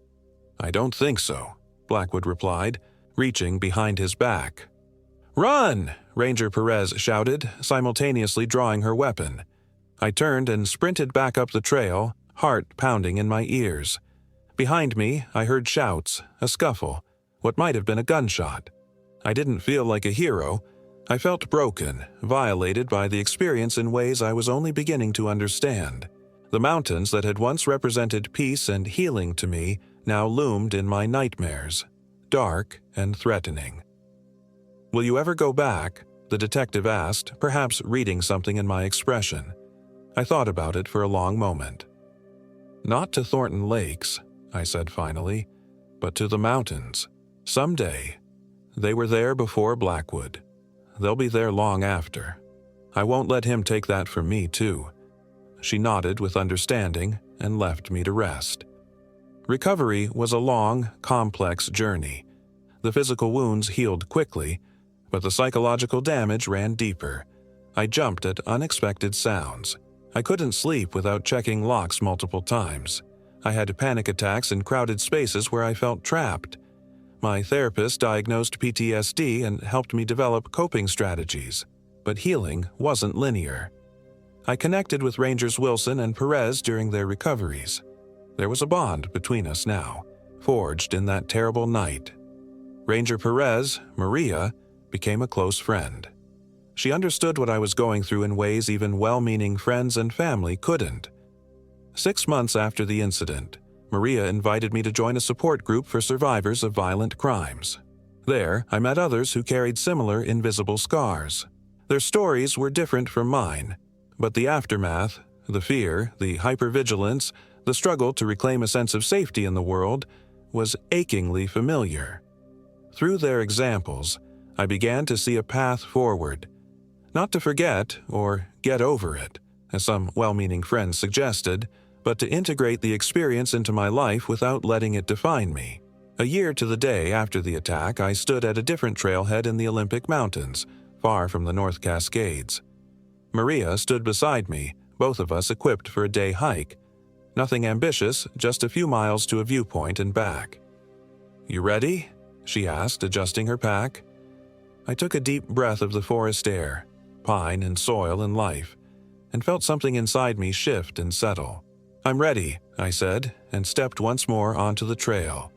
The forest welcomed me back, not with the naive peace I'd once known, but with something more complex and hard-won, an understanding that beauty and terror could exist in the same wild places, just as strength and vulnerability coexisted within me. The mountains had witnessed my darkest night, but they would also witness my return, my reclamation of the wilderness I loved. And this time, I wasn't alone. Look back, focusing only on the narrow beam of my headlamp and the trail ahead. The pack was slowing me down. Without stopping, I unclipped the waist belt and shrugged out of the shoulder straps, letting it fall behind me. I kept only my satellite messenger, which I'd earlier shoved into my jacket pocket. The trail climbed steeply here, my lungs burning with the exertion. I could hear pursuit, heavy footfalls, the crash of someone moving through undergrowth rather than staying on the trail. They were trying to cut me off. I veered off the main path, plunging into the forest where the vegetation was thinner beneath the towering conifers. The ground was soft with decades of accumulated needles, muffling my footsteps. I switched off my headlamp, relying on the ambient light filtering through the trees and the muscle memory in my legs. Behind me, lights swept the forest. They were searching, calling to each other. I caught fragments of their communication. "Check the ridge." "Couldn't have gone far." "Bitch is mine when we find her." I kept moving, putting as much distance between us as possible, trying to circle back toward the emergency shelter Ranger Perez had mentioned. My foot found empty air instead of solid ground, and I nearly tumbled headlong down a steep slope I hadn't seen in the darkness. I caught myself against a tree trunk, bark rough against my palms. Taking a moment to orient myself, I realized I had no idea where I was. The cloud cover obscured any stars that might have helped me navigate. My best option was to find the lake. At least then I'd have a landmark to work with. I began descending carefully, reasoning that water flows downhill. After what felt like hours but was probably only 20 minutes, I detected a change in the forest. A thinning of trees, a freshening of the air with lake scent. Through the trees, I could make out the glimmer of water. I had reached the lake, but I wasn't sure which part. I needed to get my bearings before continuing. Crouching behind a fallen log, I risked turning on my headlamp, shielding it with my hand to create a minimal glow. I extracted the satellite messenger from my pocket. These devices weren't designed for two-way communication, but they could send pre-programmed emergency signals with GPS coordinates. I pressed the SOS button, holding it down until the confirmation light blinked. Help would come, but not immediately. In this remote location, it could be hours. A sound nearby made me freeze. The unmistakable noise of someone trying to move quietly through forest undergrowth and not entirely succeeding. I switched off my headlamp and pressed myself lower behind the log. Flashlight beams swept the area, passing over my hiding place once, then returning for a more thorough inspection. I didn't breathe. "I know you're here, girl," came Blackwood's voice, terrifyingly close. "I can smell your fear." I remained motionless, every muscle tensed to the point of pain. "Your ranger friends won't be helping you," he continued conversationally. "Tommy never did know when to back down from a fight, and the lady ranger, well, Danny's getting acquainted with her now. Shame you'll miss the fun." Rage pierced through my fear. What had they done to Ranger Perez? Was Ranger Wilson dead? I wanted to scream, to charge at Blackwood with all the fury building inside me, but I knew that was exactly what he wanted, to provoke me into revealing myself. "The thing about these mountains," Blackwood went on, sweeping his flashlight in methodical patterns, "is they keep secrets well. Do you know how many hikers go missing each year? How many are never found?" He chuckled. "Not all of that is accident or exposure. Some of it, the best of it, is me." His voice moved closer. "I've been watching you since you arrived. Saw you at the trailhead register. Jessica Davis, solo female hiker. Might as well have written 'victim' next to your name." I bit my lip until I tasted blood, fighting to control my breathing. "You're different from the others, though," he continued. "Most of them panic, run blindly. You're thinking, planning. I like that. Makes the hunt more interesting." His footsteps stopped. I could sense him standing very near my hiding place, listening. The silence stretched unbearably. Then, without warning, the log I was hiding behind was kicked violently, rolled away to expose me in my cramped hiding spot. Blackwood stood over me, flashlight beam blinding me, his face in shadow. "Found you," he said softly. I scrambled backward, hands scrabbling in the dirt for anything to use as a weapon. My fingers closed around a fist-sized rock just as he lunged for me. I swung with all my strength, connecting with the side of his head. He grunted in pain and surprise, falling to one knee. I didn't wait to see more, leaping to my feet and sprinting along the lakeshore. Behind me, Blackwood's curses turned to laughter. "That's it! Run! Make me work for it!" I ran blindly, branches whipping my face, roots threatening to trip me with every step. The lakeshore was rocky here, treacherous in the dark. I risked my headlamp again, needing to see where I was placing my feet. The beam illuminated a small wooden structure ahead, a boathouse or storage shed, partially collapsed with age but still offering potential shelter. I changed course toward it, hearing Blackwood crashing through the undergrowth behind me. The door hung askew on rusted hinges. I slipped inside, finding myself in a single room with rotting floorboards and gaps in the walls wide enough to let in fingers of moonlight. Fishing equipment hung from hooks, ancient rods, nets stiff with age and disuse. In the corner stood a rusty metal barrel, its purpose unclear. I had seconds at most before Blackwood reached the shed. My eyes darted around desperately for anything useful. The nets were too deteriorated, the rods too flimsy to serve as weapons. The barrel, I moved toward it, discovering it was half filled with some kind of liquid that gave off a sharp, chemical smell. Gasoline. Old, but still potent. An idea formed. Terrible, desperate, but possibly my only chance. I positioned myself behind the door, listening to Blackwood's approach. "Cozy little hideaway you found," he called, "but there's only one way in and one way out." His flashlight beam preceded him, sweeping across the interior of the shed. He stepped inside, moving cautiously. I shoved the barrel with all my strength, sending it toppling toward him. Gasoline sloshed out, soaking his legs and boots. Simultaneously, I clicked on my headlamp to its brightest setting and hurled it directly at him. Plastic struck flesh with a dull thud. In the moment of confusion, I darted past him and out the door. Behind me, I heard him slip in the gasoline, cursing violently. I ran for the lake, not stopping until I was knee-deep in the freezing water. Only then did I look back. Blackwood emerged from the shed, flashlight recovered, scanning for me.